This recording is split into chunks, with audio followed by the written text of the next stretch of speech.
ನಮಸ್ತೆ ಸ್ನೇಹಿತರೆ, ಇವತ್ತು ನಾವು ಅಂತಿಮ BA ಸಮಾಜಶಾಸ್ತ್ರ ಸಾಮಾಜಿಕ ಸಮಸ್ಯೆಗಳ ಅಧ್ಯಯನ ಕೋರ್ಸ್ 4ರಲ್ಲಿ ಎಲ್ಲ ಒಂದು ಮುಖ್ಯವಾದ ಪ್ರಶ್ನೆಗಳ ಪಾಯಿಂಟ್ಸ್ಗಳನ್ನೆಲ್ಲ ತಿಳಿತಾ ಹೋಗುವ ಒಂದೇ ವಿಡಿಯೋದಲ್ಲಿ ಸಂಪೂರ್ಣ ಸಮಾಜಶಾಸ್ತ್ರ ಕೋರ್ಸ್ 4ರನ್ನು ತಿಳಿತಾ ಹೋಗುವ ಸ್ನೇಹಿತರೆ. ಪರೀಕ್ಷೆಯ ಅಂತಿಮ ದಿನದ ತಯಾರಿಯನ್ನು ಮಾಡಿಕೊಳ್ಳುವ ಎಲ್ಲ ವಿಚಾರಗಳು ಒಂದೇ ವಿಡಿಯೋದಲ್ಲಿದ್ದರೆ ನಿಮಗೂ ಕೂಡ ಓದಲಿಕ್ಕೆ ಅನುಕೂಲ ಆಗ್ತದೆ. ಇವಾಗ ನಾವು ಆರಂಭದಿಂದ ಇದರಲ್ಲಿ ಬರುವಂತಹ ಮುಖ್ಯವಾದ ಪ್ರಶ್ನೆಗಳನ್ನು ಈಗಾಗಲೇ ನೀವು ಗುರುತನ್ನು ಹಾಕ್ಕೊಂಡಿದ್ದೀರಾ. ಹಾಗೆಯೇ ಹಳೆಯ ಪ್ರಶ್ನೆ ಪತ್ರಿಕೆಗಳನ್ನು ಕೂಡ ನೀವು ನೋಡಿದ್ದೀರಾ. 2024ರ ಪ್ರಶ್ನೆ ಪತ್ರಿಕೆ ಕೋರ್ಸ್ 4ರಲ್ಲಿ ಬಂದಿರುವಂತಹ ಪ್ರಶ್ನೆಗಳು. ಇದು 5 ಅಂಕದ ಪ್ರಶ್ನೆಗಳು. ಇದರಲ್ಲಿ ಬಂದಿರುವಂತಹ 10 ಅಂಕದ ಪ್ರಶ್ನೆಗಳು ನೋಡ್ಕೊಳ್ಳಿ. ಹಾಗೆ 15 ಅಂಕದ ಪ್ರಶ್ನೆಗಳನ್ನು ಕೂಡ ನೋಡ್ಕೊಳ್ಳಿ. ಇದರಲ್ಲಿ ಬಂದಿರುವಂತಹ ಪ್ರಶ್ನೆಗಳಿಗೆ ಉತ್ತರವನ್ನು ಕಲಿಯಿರಿ ಸ್ನೇಹಿತರೆ. ಯಾಕಂದರೆ ಅವರು ಪ್ರತಿ ವರ್ಷ ಕೂಡ ಕೆಲವೊಂದು ಪ್ರಶ್ನೆಗಳು ರಿಪೀಟಾಗಿ ಬರ್ತಾ ಇರ್ತದೆ. ಇದೇ ಪ್ರಶ್ನೆಗಳು ಬರ್ತದೆ ಅಂತ ನಾನು ಹೇಳುವಂಥದ್ದಲ್ಲ, ಕೆಲವೊಂದು ರಿಪೀಟಾಗಿ ಅವರು ಕೊಡ್ತಾರೆ. ಈಗ ಶಿಕ್ಷೆಯ ವಿಧಗಳು 2-3 ಬಾರಿ ಬಂದಿರುವಂತಹ ಪ್ರಶ್ನೆ. ಆಮೇಲೆ ಅಪರಾಧವನ್ನು ತಡೆಗಟ್ಟುವ ಕ್ರಮ 2-3 ಸಲ ಬಂದಿದೆ. ವೇಶ್ಯಾವೃತ್ತಿಯ ಕಾರಣಗಳು ಕೂಡ ಅದು 2-3 ಸಲ ಬಂದಿರುವಂತಹ ಪ್ರಶ್ನೆ. ಆದ್ದರಿಂದ ಕೆಲವೊಂದು ಪದೇ ಪದೇ ಕೊಡ್ತಾರೆ. ಅದರಿಂದ ಆ ಪ್ರಶ್ನೆಗಳಿಗೆ ಉತ್ತರವನ್ನು ತಿಳ್ಕೊಳ್ಳಿ. ಯಾವುದೇ ಒಂದು ಪ್ರಶ್ನೆಯ ಕಲಿಬೇಕಾದರೆ ಅದರಲ್ಲಿ ಕೊಟ್ಟಿರುವಂತಹ ಪಾಯಿಂಟ್ಸ್ಗಳಿದೆಯಲ್ಲ ಸ್ನೇಹಿತರೆ, ಆ ಪಾಯಿಂಟ್ಸ್ಗಳನ್ನೇ ಸರಿಯಾಗಿ ಕಲ್ತುಕೊಳ್ಳಿ. ಪಾಯಿಂಟ್ಸ್ಗಳು ನಿಮಗೆ ಸರಿಯಾಗಿ ಬಂದರೆ ನಿಮಗೆ ಹೆಚ್ಚು ಯೋಚನೆ ಮಾಡಬೇಕಂತ ಇಲ್ಲ. ಈಗ ಪರೀಕ್ಷೆಯಲ್ಲಿ ನೀವು ಬರಿಬೇಕಾದ್ರೆ ಸರಿಯಾದ ಪಾಯಿಂಟ್ಸ್ ನಿಮಗೆ ಗೊತ್ತಿದ್ದರೆ ಬೇಗ ಪಾಯಿಂಟ್ಸ್ ಬರೀಲಿಕ್ಕೆ ಆಗ್ತದೆ.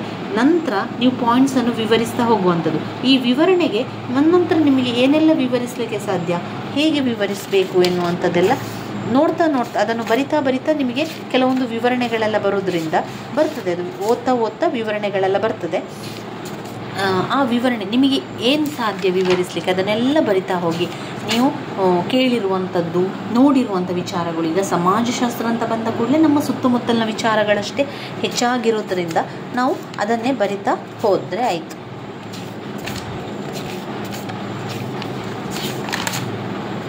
ಎಲ್ಲಿಂದ ಮುಖ್ಯವಾದ ಪ್ರಶ್ನೆಗಳು ಬರ್ತದೆ ನೋಡಿ, ಸಾಮಾಜಿಕ ಸಂಘಟನೆಯಿಂದ ಬರ್ತದೆ ನೋಡಿ ಪ್ರಶ್ನೆಗಳು. ಇಲ್ಲಿಂದ ಪ್ರಶ್ನೆಗಳು ಆರಂಭ ಆಗ್ತದೆ. ಘಟಕ 1ರಲ್ಲಿ ಇಂಪಾರ್ಟೆಂಟ್ ಪ್ರಶ್ನೆ ಇಲ್ಲ. ಘಟಕ 2ರಿಂದ ಆರಂಭ ಆಗ್ತದೆ.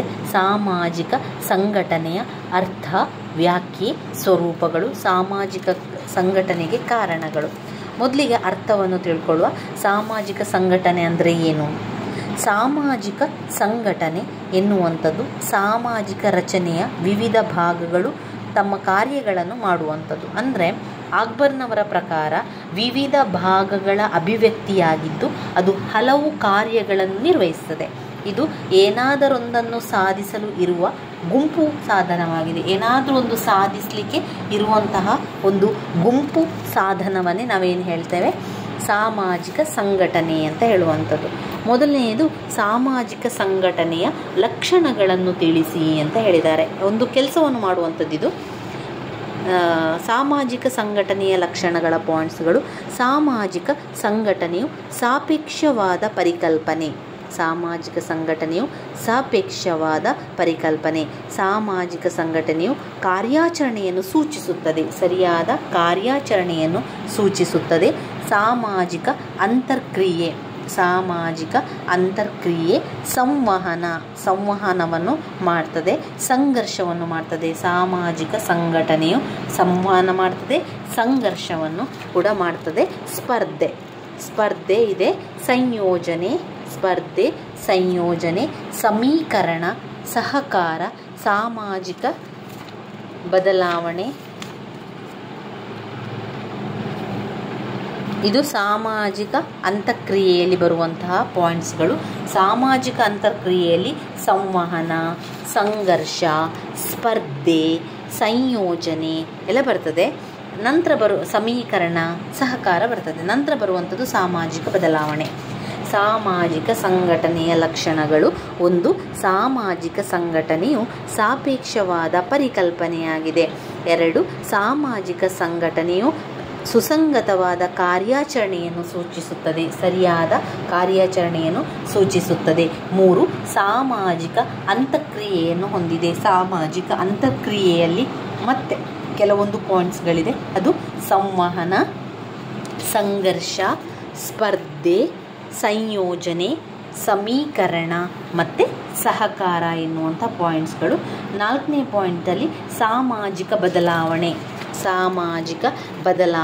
ಸಾಮಾಜಿಕ ಬದಲಾವಣೆಗಳಲ್ಲಿ ಮತ್ತೆ ಪಾಯಿಂಟ್ಸ್ ತಾಂತ್ರಿಕ ಹೊಸತನಗಳು ಅಥವಾ ನಾವೀನ್ಯತೆಗಳು, ಆರ್ಥಿಕ ಸಂಸ್ಥೆಗಳು, ಸಾಮಾಜಿಕ ಅಂಶಗಳು, ತತ್ವಾದರ್ಶದ ಅಂಶಗಳು. 5ನೇ ಪಾಯಿಂಟಲ್ಲಿ ಸಹಮತ. 6 ಸಮೂಹ ಮಾಧ್ಯಮ ಮತ್ತು ಸಾಮಾಜಿಕ ಜಾಲತಾಣಗಳು. ಸಮೂಹ ಮಾಧ್ಯಮಗಳು ಮತ್ತು ಸಾಮಾಜಿಕ ಜಾಲತಾಣಗಳು. 7 ಸಾಮಾಜಿಕ ಐಕ್ಯತೆ. ಒಟ್ಟು 7 ಪಾಯಿಂಟ್ಸ್ ಇದೆ.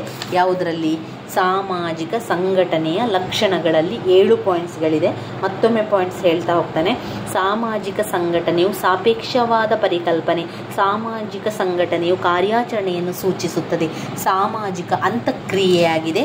ಸಾಮಾಜಿಕ ಬದಲಾವಣೆಯಾಗಿದೆ. ಸಾಮಾಜಿಕ ಅಂತಕ್ರಿಯೆ, ಸಾಮಾಜಿಕ ಬದಲಾವಣೆ, ಸಹಮತ, ಸಮೂಹ ಮಾಧ್ಯಮ ಮತ್ತು ಸಾಮಾಜಿಕ ಜಾಲತಾಣಗಳು, ಸಾಮಾಜಿಕ ಐಕ್ಯತೆ. ಇನ್ನು ಸಾಮಾಜಿಕ ವಿಘಟನೆ. ಈಗ ನೋಡಿರುವಂಥದ್ದು ಸಾಮಾಜಿಕ ಸಂಘಟನೆ. ಈಗ ಇನ್ನು ಬಂದಿರುವಂಥದ್ದು ಸಾಮಾಜಿಕ ವಿಘಟನೆ. ಸಾಮಾಜಿಕ ವಿಘಟನೆ ಎನ್ನುವಂಥದ್ದು ದೂರವಾಗಿರುವಂಥದ್ದು, ಜಗಳ ಆಗಿರುವಂಥದ್ದು, ಒಟ್ಟಿಗಿರುವಂಥದ್ದಲ್ಲ. ಅದು ವಿಘಟನೆಯಾಗಿದೆ ಎನ್ನುವಂಥದ್ದು, ಸ್ಥಗಿತವಾಗಿದೆ ಎನ್ನುವಂಥ ಅರ್ಥವನ್ನು ಕೊಡ್ತದೆ. ಸಾಮಾಜಿಕ ವಿಘಟನೆಗೆ ಕಾರಣಗಳೇನು? ಈ ಸಮಾಜದಲ್ಲಿ ಒಂದು ಬೇರೆ ಆಗಲಿಕ್ಕೆ, ಜಗಳ ಆಗಲಿಕ್ಕೆ ಅಥವಾ ದೂರ ಆಗಲಿಕ್ಕೆ ಕಾರಣ ಏನು ಎನ್ನುವಂಥದ್ದು. ಸಾಮಾಜಿಕ ವಿಘಟನೆಯು ಸಾಮಾಜಿಕ ಮನಃಶಾಸ್ತ್ರೀಯ ಅಂಶಗಳು, ಸಾಂಸ್ಕೃತಿಕ ಅಂಶಗಳು, ಭೌಗೋಳಿಕ ಅಂಶಗಳು, ಜೈವಿಕ ಅಂಶಗಳು, ಪರಿಸರದ ಅಂಶಗಳು, ವೈಯಕ್ತಿಕ ವಿಘಟನೆಯಿಂದ ಉಂಟಾಗುವ ಸಾಮಾಜಿಕ ವಿಘಟನೆ, ಸಾಮಾಜಿಕ ಸಮಸ್ಯೆಗಳಿಂದ ಉಂಟಾಗುವಂಥ ಕಾರಣ, ಮೌಲ್ಯಗಳ ಅವನತಿ. 9 ಅಸಮರ್ಪಕ ಯೋಜನೆಯಿಂದ ಉಂಟಾಗುವ ಸಾಮಾಜಿಕ ವಿಘಟನೆ, ಪಾತ್ರಗಳಲ್ಲಿನ ಅನೈಕ್ಯತೆ ಮತ್ತು ಗೊಂದಲ, ರಾಜಕೀಯ ಅಧೀನತೆ. ಇದು ಸಾಮಾಜಿಕ ವಿಘಟನೆಯ ಕಾರಣಗಳು. ಒಟ್ಟು ಎಷ್ಟು ಪಾಯಿಂಟ್ಸ್ ಇದೆ ನೋಡಿ. ನಂತರ ಬರುವಂಥದ್ದು ಸಾಮಾಜಿಕ ವಿಘಟನೆಯ ಪರಿಣಾಮಗಳು. 11 ಪಾಯಿಂಟ್ಸ್ ಇದೆ. ಸಾಮಾಜಿಕ ವಿಘಟನೆಯ ಕಾರಣಗಳು. ಸಾಮಾಜಿಕ ವಿಘಟನೆಯ ಕಾರಣಗಳನ್ನು ಮತ್ತೊಮ್ಮೆ ಹೇಳ್ತಾ ಹೋಗುವ. ಯಾವೆಲ್ಲ ಕಾರಣ ಬರ್ತದೆ? ಜಗಳ ಆಗಲಿಕ್ಕೆ ಅಥವಾ ದೂರ ಆಗಲಿಕ್ಕೆ, ಸಾಮಾಜಿಕ ವಿಘಟನೆ ಆಗಲಿಕ್ಕೆ ಏನೆಲ್ಲ ಕಾರಣಗಳು ಉಂಟಾಗ್ತದೆ ಅಂತ ಹೇಳಿದರೆ, 1 ಮನಃಶಾಸ್ತ್ರೀಯ ಅಂಶಗಳು ಬರ್ತದೆ. ಅದರಲ್ಲಿ ಮನಃಶಾಸ್ತ್ರೀಯ ಅಂಶಗಳು, ಸಾಂಸ್ಕೃತಿಕ ಅಂಶಗಳು, ಭೌಗೋಳಿಕ ಅಂಶಗಳು ಅಂದರೆ ಭೂಪ್ರದೇಶದೆಲ್ಲ ಬರ್ತದೆ, ಹವಾಗುಣ, ಋತು ಎಲ್ಲ ಬರ್ತದೆ. ಭೌಗೋಳಿಕ ಅಂಶಗಳು, ಜೈವಿಕ ಅಂಶಗಳು ಬರ್ತದೆ. ಪರಿಸರ ಅಂಶಗಳು, ವೈಯಕ್ತಿಕ ವಿಘಟನೆಗಳ ಕಾರಣಗಳು, ಸಾಮಾಜಿಕ ಸಮಸ್ಯೆಗಳ ಕಾರಣಗಳು, ಮೌಲ್ಯಗಳ ಅವನತಿ ಆಗ್ತಾ ಇದೆ. ಇನ್ನು ಅಸಮರ್ಪಕ ಯೋಜನೆಯಿಂದ ಉಂಟಾದ ವಿಘಟನೆ. ಅಸಮರ್ಪಕ ಯೋಜನೆ ಸರಿಯಾಗಿ ಮಾಡದಿರುವಂಥದ್ದು. ಅಸಮರ್ಪಕ ಯೋಜನೆಯಿಂದಾಗಿ ಪಾತ್ರಗಳಲ್ಲಿನ ಅನೈಕ್ಯತೆಗಳು, ಗೊಂದಲ, ಪಾತ್ರದಲ್ಲಿ ಒಂದು ಗೊಂದಲ ಇದೆ. ರಾಜಕೀಯ ಅಧೀನವಾಗಿರುವಂಥದ್ದು. ಇನ್ನು ಸಾಮಾಜಿಕ ವಿಘಟನೆಯ ಪರಿಣಾಮ ಏನು? ಪರಿಣಾಮ ಯಾವುದಕ್ಕೆ ಬೀರ್ತದೆ? ಈಗ ಒಂದು ಸಮಾಜದಲ್ಲಿ ವಿಘಟನೆ ಆದ ತಕ್ಷಣ ಅದು ಯಾವುದಕ್ಕೆ ಪರಿಣಾಮ ಬೀರ್ತದೆ ಅಂದರೆ ನಿರುದ್ಯೋಗ, ಕೌಟುಂಬಿಕ ವಿಘಟನೆ, ಬಡತನ, ಅಪರಾಧ, ಜನಾಂಗೀಯ ಘರ್ಷಣೆ, ಸಂಘರ್ಷ, ಕಾರ್ಮಿಕರ ಸಮಸ್ಯೆಗಳು. ಸಾಮಾಜಿಕ ವಿಘಟನೆಯ ಪರಿಣಾಮಗಳು ನಿರುದ್ಯೋಗ, ಕೌಟುಂಬಿಕ ವಿಘಟನೆ, ಬಡತನ, ಅಪರಾಧ, ಜನಾಂಗೀಯ ಸಂಘರ್ಷ, ಕಾರ್ಮಿಕರ ಸಮಸ್ಯೆಗಳು. ಇದು ವಿಘಟನೆಯ ಪರಿಣಾಮಗಳಲ್ಲಿ ಬರುವಂಥದ್ದು. ಇನ್ನು ನೋಡುವಂಥದ್ದು ಸಾಮುದಾಯಿಕ ವಿಘಟನೆ.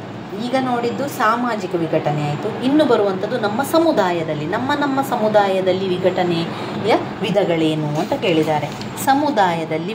ಸಮುದಾಯದಲ್ಲಿ ಘರ್ಷಣೆ ಉಂಟಾಗುವಂಥದ್ದು, ಸಮುದಾಯದ ಪ್ರಾದೇಶಿಕ ನಿಕಟವಾಗಿರುವ ಸಾಮಾಜಿಕ ಘಟನೆಗಳ ಕೊನೆಯಾಗಿದೆ. ಇದು ಸಾಮಾಜಿಕ ವಿಘಟನೆ ಮತ್ತು ಸಮುದಾಯದ ವಿಘಟನೆ ಎರಡೂ ಕೂಡ ಹತ್ತಿರವಿರುವಂಥ ವಿಚಾರವಾಗಿರುವಂಥದ್ದು.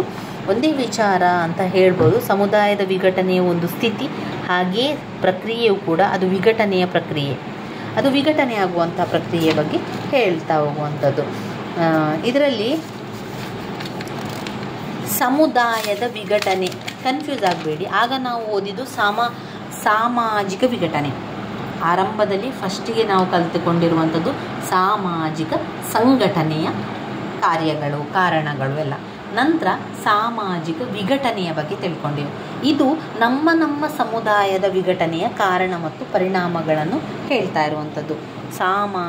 ಸಮುದಾಯದ ವಿಘಟನೆಗೆ ನಮ್ಮ ಸಮುದಾಯದಲ್ಲಿ, ಈಗ ನಮ್ಮ ಧರ್ಮ ಸಮುದಾಯ ಇದೆಯಲ್ಲ, ಆ ಒಂದು ಸಮುದಾಯ ಇದೆಯಲ್ಲ, ಅದರ ಒಂದು ವಿಘಟನೆ ಆಗಲಿಕ್ಕೆ ಕಾರಣ ಏನು, ಅದಕ್ಕೆ ನಾವು ಯಾವ ರೀತಿಯ ಪರಿಹಾರವನ್ನು ತಗೊಳ್ಬೋದು, ಅದಕ್ಕೆ ಪರಿಹಾರ ಏನಿದೆ ಅಂತ ಅವರು ಕೇಳ್ತಾ ಇರುವಂಥದ್ದು.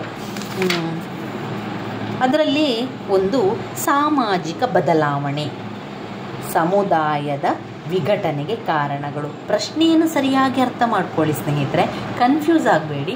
ಇದು ಸಮುದಾಯ, ನಮ್ಮ ಸಮುದಾಯದ ವಿಘಟನೆಗೆ ಕಾರಣ ಏನು ಅಂತ ಕೇಳ್ತಾ ಇದ್ದಾರೆ. ಅದಕ್ಕೆ ಕಾರಣ ಏನು? ಸಾಮಾಜಿಕ ಕಾರಣ, ಸಾಮಾಜಿಕ ಬದಲಾವಣೆ ಆಗ್ತಾ ಇದೆ, ಆ ಕಾರಣ. ಸಾಧಾರಣವಾಗಿ ಅದಕ್ಕೆ ಮತ್ತು ಇದಕ್ಕೆ ತುಂಬ ವ್ಯತ್ಯಾಸ ಏನಿಲ್ಲ. ಅದು ಸಾಮಾಜಿಕ ವಿಘಟನೆ, ಇದು ನಮ್ಮ ಸಮುದಾಯದ ವಿಘಟನೆ. ಅದು ಇಡೀ ಸಮಾಜವನ್ನು ಒಳಗೊಂಡಿದೆ, ಇದು ನಮ್ಮ ಸಣ್ಣ ಸಣ್ಣ ಸಮುದಾಯ ಒಳಗೊಂಡಿರುವಂಥದ್ದು ಅಷ್ಟೇ. ಕಾರಣ ಏನು? ಕಾರಣ ಸಾಮಾಜಿಕ ಬದಲಾವಣೆ, ಸಾಮಾಜಿಕ ಬದಲಾವಣೆ, ಭಾಗವಹಿಸುವಿಕೆಯ ಕೊರತೆ, ಭಾಗವಹಿಸುವಿಕೆಯ ಕೊರತೆ, ಸಾಮಾಜಿಕ ಹೊರಗಿಡುವಿಕೆ, ಸಾಮಾಜಿಕ ಹೊರಗಿಡುವಿಕೆ, ಸಮೀಕರಣಕ್ಕೆ ಅಡ್ಡಿಯನ್ನುಂಟು ಮಾಡುವ ಅಂಶಗಳು, ಸಮೀಕರಣಕ್ಕೆ ಅಡ್ಡಿಯನ್ನುಂಟು ಮಾಡುವ ಅಂಶಗಳು, ರಾಜಕೀಯ ಅಂಶಗಳು, ರಾಜಕೀಯ ಅಂಶಗಳು, ಸಂಚಲನೆ ಮತ್ತು ಸಮುದಾಯದ ವಿಘಟನೆ, ಸಂಚಲನೆ ಮತ್ತು ಸಮುದಾಯದ ವಿಘಟನೆ. 7 ಸಂಸ್ಥೆಗಳಲ್ಲಿ ಬಿರುಕು ಮತ್ತು ಸಮುದಾಯದ ವಿಘಟನೆ, ಸಂಸ್ಥೆಗಳಲ್ಲಿ ಬಿರುಕು ಮತ್ತು ಸಮುದಾಯದ ವಿಘಟನೆ, ಸಂಘರ್ಷ ಮತ್ತು ಸಮುದಾಯದ ವಿಘಟನೆ, ಸಂಘರ್ಷ ಮತ್ತು ಸಮುದಾಯದ ವಿಘಟನೆ. ಇದು ಸಮುದಾಯದ ವಿಘಟನೆಯ ಕಾರಣಗಳು. ಪರಿಹಾರ ಏನು? ಪರಿಹಾರ ಹೇಗೆ ಮಾಡಿಕೊಳ್ಳುವಂಥದ್ದು ಅಂದರೆ ಸಾಮಾಜಿಕ ಒಳಗೊಳ್ಳುವಿಕೆ, ಅಂದರೆ ಪರಿಹಾರ ಮಾಡಿಕೊಳ್ಳಿಕ್ಕೆ ಎಲ್ಲದಲ್ಲಿ ಭಾಗವಹಿಸುವಂಥದ್ದು, ಸಂಘರ್ಷವನ್ನು ದೂರ ಮಾಡುವಂಥದ್ದು, ಸಂಸ್ಥೆಯ ಬಿರುಕು ಆಗದಂತೆ ನೋಡಿಕೊಳ್ಳುವಂಥದ್ದು. ಇಲ್ಲಿ ಕೊಟ್ಟಿರುವಂಥ ಉತ್ತರವನ್ನೇ ಅದನ್ನು ಬದಲಿಸಿ ಬರೆದರೆ ಆಯಿತು. ಸುಸ್ಥಿರ ಮಾಡುವಂಥದ್ದು, ಪರಿಸರ ಸಂರಕ್ಷಣೆ ಮಾಡುವಂಥದ್ದು, ಸಂಯೋಜನೆ ಪ್ರಕ್ರಿಯೆಯನ್ನು ಬಲಪಡಿಸುವಂಥದ್ದು, ಎಲ್ಲರೂ ಜೊತೆಯಾಗಿ ಬಾಳುವಂಥದ್ದು, ಅದರ ಒಂದು ಪರಿಹಾರದಲ್ಲಿ ಬರ್ತದೆ. ಇನ್ನು ಬರುವಂತಹ ವಿಚಾರ ಕೌಟುಂಬಿಕ ವಿಘಟನೆ.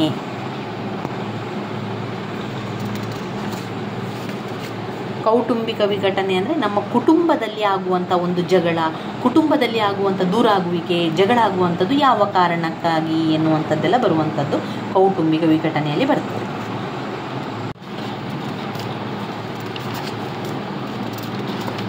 ಕೌಟುಂಬಿಕ ವಿಘಟನೆಯಲ್ಲಿ ಯಾವ ಪ್ರಶ್ನೆಗಳು ಬರ್ತದೆ, ಯಾಕೆ ಕೌಟುಂಬಿಕ ವಿಘಟನೆಯ ಒಂದು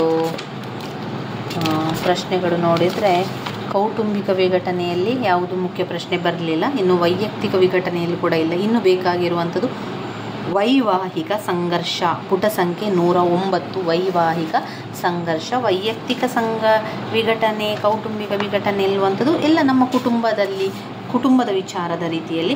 ವೈಯಕ್ತಿಕ ಅಂದರೆ ಅವರವರ ಒಂದು ಪರ್ಸ್ನಲ್ ಆಗಿ ಅವರು ಯಾಕೆ ದೂರ ಹೋಗ್ತಾರೆ ಎನ್ನುವಂಥದ್ದು ಬರ್ತದೆ. ಯಾವ ಪ್ರಶ್ನೆ ಪತ್ರಿಕೆಯಲ್ಲಿ ಅದರ ಪ್ರಶ್ನೆಗಳನ್ನು ನೋಡಲಿಲ್ಲ. ಇನ್ನು ವೈವಾಹಿಕ ಸಂಘರ್ಷಗಳು, ವೈವಾಹಿಕ ಸಂಘರ್ಷದಿಂದ ಪ್ರಶ್ನೆಗಳು ಬಂದಿದೆ. ವೈವಾಹಿಕ ಸಂಘರ್ಷ ಅಂದರೆ ಸಾಂಸಾರಿಕ ಜೀವನದಲ್ಲಿ ಬರುವಂತಹ ಸಂಘಟನೆ, ಜಗಳ ಕಾರಣ ಏನು ಅಂತ ಕೇಳುವಂಥದ್ದು. 5 ಅಂಕಕ್ಕೆ 2 ಬಾರಿ ಹಳೆಯ ಪ್ರಶ್ನೆ ಪತ್ರಿಕೆಯಲ್ಲಿ ಬಂದಿದೆ. ಒಂದು, ದರ್ಪವುಳ್ಳ ಸಂಗಾತಿ, ಯಾರೇ ಆಗಿರ್ಬೋದು, ಗಂಡ ಅಥವಾ ಹೆಂಡತಿ, ಇಬ್ಬರಲ್ಲಿ ಯಾರಾದರೂ ಒಬ್ಬರು ದರ್ಪ ಇರುವಂತಹ ಸಂಗಾತಿ, ದರ್ಪವುಳ್ಳ ಸಂಗಾತಿ. ಲೈಂಗಿಕ ಅಪಹೊಂದಾಣಿಕೆ, ಇಬ್ಬರಲ್ಲಿ ಲೈಂಗಿಕವಾಗಿ ಹೊಂದಾಣಿಕೆ ಇಲ್ಲದಿರುವಿಕೆ, ಲೈಂಗಿಕ ಅಪಹೊಂದಾಣಿಕೆ. ಮಕ್ಕಳಿಲ್ಲದಿರುವಿಕೆ. ಗೃಹ ಕೃತ್ಯದಲ್ಲಿ ಪಾಲ್ಗೊಳ್ಳುವುದು. ದಾಂಪತ್ಯ ದ್ರೋಹ. ಪಾಲನೆಯ ಸಮಸ್ಯೆಗಳು. ಆರ್ಥಿಕ ವಿಚಾರಗಳು. ಇದೆಲ್ಲ ಕೂಡ ಒಂದು ವೈವಾಹಿಕ ಜಗಳಕ್ಕೆ, ದೂರ ಆಗಲಿಕ್ಕೆ ಕಾರಣ ಆಗಿರುವಂಥದ್ದು. ಆರ್ಥಿಕ ವಿಚಾರಗಳು, ಬೇರೆಯಾಗಿ ವಾಸಿಸುವುದು, ವರದಕ್ಷಿಣೆಗಾಗಿ ಒತ್ತಾಯ, ಕಿರಿಕಿರಿ ಹವ್ಯಾಸಗಳು, ಯಾರದೇ ಆಗಿರ್ಬೋದು, ಒಂದು ಹುಡುಗಿದು ಒಂದು ಹುಡುಗಂದು ಕಿರಿಕಿರಿ ಹವ್ಯಾಸಗಳಿದ್ರೆ ದೂರ ಹೋಗ್ತಾರೆ, ಅದು ಇಷ್ಟ ಆಗದೆ. ಸ್ನೇಹಿತರು ಮತ್ತು ಕುಟುಂಬ, ನಿರೀಕ್ಷೆ ಅತಿಯಾದ ನಿರೀಕ್ಷೆ ಏನು ಮಾಡ್ತದೆ, ತುಂಬ ದುಃಖವನ್ನು ಕೊಡ್ತದೆ, ಆಗ ದೂರ ಹೋಗುವಂತಹ ಕಾರಣ ಉಂಟಾಗ್ತದೆ. ನಿರೀಕ್ಷೆಗಳು ಇದು ವೈವಾಹಿಕ ಸಂಘರ್ಷಣಕ್ಕೆ ಆಗುವಂಥ ಕಾರಣಗಳಾಗಿದೆ. ಇನ್ನು ಬರುವಂಥದ್ದು ವರದಕ್ಷಿಣೆ ಮತ್ತು ವಿಚ್ಛೇದನೆ ವಿಚಾರ ಬರ್ತದೆ. ವರದಕ್ಷಿಣೆಯಲ್ಲಿ ಯಾವ ಪ್ರಶ್ನೆ ಬಂದಿದೆ? ವರದಕ್ಷಿಣೆಯ ಕಾರಣಗಳೇನು? ವರದಕ್ಷಿಣೆಯನ್ನು ತಗೊಳ್ಳುವಂಥದ್ದು ಅಥವಾ ವರದಕ್ಷಿಣೆಯನ್ನು ಕೊಡಲಿಕ್ಕೆ ಕಾರಣ ಏನು ಅಂತ. ಒಂದು, ಉನ್ನತ ಮತ್ತು ಶ್ರೀಮಂತ ಕುಟುಂಬಗಳಲ್ಲಿ ವಿವಾಹ ಸಂಬಂಧ ಹೊಂದುವ ಮಹತ್ವಾಕಾಂಕ್ಷೆ. ಶ್ರೀಮಂತ ಮನೆತನವನ್ನು ಆಗಬೇಕು ಅಂತ ಹೇಳಿ ಆ ಒಂದು ಮಹತ್ವಾಕಾಂಕ್ಷೆ, ವರದಕ್ಷಿಣೆ ಹೆಚ್ಚಾಗಲಿಕ್ಕೆ ಕಾರಣ. ಶ್ರೀಮಂತರು ಹೆಚ್ಚು ಕಲಿತವರು ಅಂತಾದರೆ ಸಂಖ್ಯೆ ಹೆಚ್ಚು ವರದಕ್ಷಿಣೆಯನ್ನು ತೆಗೆದುಕೊಳ್ಳುವಂಥ ಪ್ರತಿಯೊಬ್ಬ ಪೋಷಕರಿಗೂ ತನ್ನ ಮಗಳು ಶ್ರೀಮಂತರ ಮನೆಗೆ ಹೋಗಬೇಕು ಎನ್ನುವಂತಹ ಆಸೆ ಇರ್ತದೆ. ಆ ಒಂದು ಕಾರಣದಿಂದಾಗಿ ತಮ್ಮ ಮಗಳು ಸಂತೋಷದಲ್ಲಿರಬೇಕು ಎನ್ನುವ ಕಾರಣದಿಂದಾಗಿ ಅವಳಿಗೆ ಎಲ್ಲ ರೀತಿಯ ಹಣವನ್ನಾಗಿರ್ಬೋದು, ಆಸ್ತಿಗಳನ್ನೆಲ್ಲ ಕೊಡುವಂಥದ್ದು. ಉನ್ನತ ಮತ್ತು ಶ್ರೀಮಂತ ಕುಟುಂಬಗಳಲ್ಲಿ ವಿವಾಹ ಸಂಬಂಧ ಹೊಂದುವ ಮಹತ್ವಾಕಾಂಕ್ಷೆ. 2, ಸಾಮಾಜಿಕ ಸಂಪ್ರದಾಯ, ಅದೊಂದು ಸಂಪ್ರದಾಯ ಆಗಿರ್ತದೆ, ಸಾಮಾಜಿಕ ಸಂಪ್ರದಾಯ. 3, ಜಾತಿ ಪದ್ಧತಿಯ ಪ್ರಭಾವ, ಸಾಮಾಜಿಕ ಅಂತಸ್ತು ಎಂಬ ಭ್ರಮೆ. ಆಮೇಲೆ ವಿಷವೃತ್ತ, ಅದೊಂದು ವಿಷವೃತ್ತ, ವರದಕ್ಷಿಣೆ ಕೊಡುವುದು, ವರದಕ್ಷಿಣೆ ತೆಗೆದುಕೊಳ್ಳುವುದು. ಮಗಳಿದ್ದರೆ ಮಗಳಿಗೆ ವರದಕ್ಷಿಣೆ ಕೊಡುವಂಥದ್ದು, ಮಗ ಇದ್ದರೆ ಸೊಸೆಯ ಕೈಯಿಂದ ಅಥವಾ ಮಗನಿಗೆ ಮದುವೆ ಮಾಡಿಸುವಾಗ ವರದಕ್ಷಿಣೆಯನ್ನು ಪಡ್ಕೊಳ್ಳುವಂಥದ್ದು, ಅದು ವಿಷವೃತ್ತ. ಅಂದರೆ ನಾನು ಮಗಳಿಗೆ ವರದಕ್ಷಿಣೆ ಕೊಟ್ಟಿದ್ದೇನೆ, ಹಾಗೆ ಮಗನಿಗೆ ಮದುವೆ ಆಗುವಾಗ ಅದನ್ನು ತಗೊಳ್ಬೇಕು, ಹುಡುಗಿಯ ಕೈಯಿಂದ ತಗೊಳ್ಬೇಕು ಎನ್ನುವಂಥ ಒಂದು ವೃತ್ತ ರೀತಿಯಲ್ಲಿರುವಂಥದ್ದು. ಇದು ವರದಕ್ಷಿಣೆಯ ಕಾರಣಗಳು. 10 ಅಂಕಕ್ಕೆ 2 ಬಾರಿ ಪ್ರಶ್ನೆ ಪತ್ರಿಕೆಯಲ್ಲಿ ಬಂದಿದೆ. ಪಾಯಿಂಟ್ಸ್ ಮತ್ತೊಮ್ಮೆ ಹೇಳ್ತೇನೆ. ಉನ್ನತ ಮತ್ತು ಶ್ರೀಮಂತ ಕುಟುಂಬದಲ್ಲಿ ವಿವಾಹ ಸಂಬಂಧ ಹೊಂದುವ ಮಹತ್ವಾಕಾಂಕ್ಷೆ. 2, ಸಾಮಾಜಿಕ ಸಂಪ್ರದಾಯ. 3, ಜಾತಿ ಪದ್ಧತಿಯ ಪ್ರಭಾವ. 4, ಸಾಮಾಜಿಕ ಅಂತಸ್ತು ಎಂಬ ಭ್ರಮೆ. 5, ವಿಷವೃತ್ತ. ಇನ್ಯಾವ ಪ್ರಶ್ನೆ ಬಂದಿದೆ? ವಿಚ್ಛೇದನಗೆ ಕಾರಣ ಏನು? ಡೈವರ್ಸ್ ಆಗಲಿಕ್ಕೆ ವಿಚ್ಛೇದನೆಗೆ ಕಾರಣ ಏನು? ಇದು ನೀವು ಜನರಲ್ ಆಗಿ ಯೋಚನೆ ಮಾಡ್ಬೋದು. 1, ವ್ಯಭಿಚಾರ ಮಾಡ್ತಾ ಇರುವಂಥದ್ದು, ವ್ಯಭಿಚಾರ, ಕ್ರೌರ್ಯ, ಪರಿತ್ಯಜಿಸುವಿಕೆ, ಮತಾಂತರ, ಮಾನಸಿಕ ಕಾಯಿಲೆ, ಕುಷ್ಠರೋಗ, ಲೈಂಗಿಕ ರೋಗ, ಸನ್ಯಾಸಿ, ಜೀವಂತವಾಗಿರುವ ಬಗ್ಗೆ ತಿಳಿದಿಲ್ಲದಿರುವುದು, ಸಹಜೀವನ ಪ್ರಾರಂಭವಾಗುವಿಕೆ. ಭಾರತದಲ್ಲಿ ವಿಚ್ಛೇದನಕ್ಕೆ ಕಾರಣಗಳು ವ್ಯಭಿಚಾರ, ಕ್ರೌರ್ಯ, ಪರಿತ್ಯಜಿಸುವಿಕೆ, ಮತಾಂತರ, ಮಾನಸಿಕ ಕಾಯಿಲೆ, ಕುಷ್ಠರೋಗ, ಲೈಂಗಿಕ ರೋಗಗಳು, ಸನ್ಯಾಸ, ಜೀವಂತವಾಗಿರುವ ಬಗ್ಗೆ ತಿಳಿದಿಲ್ಲದಿರುವಿಕೆ, ಸಹಜೀವನ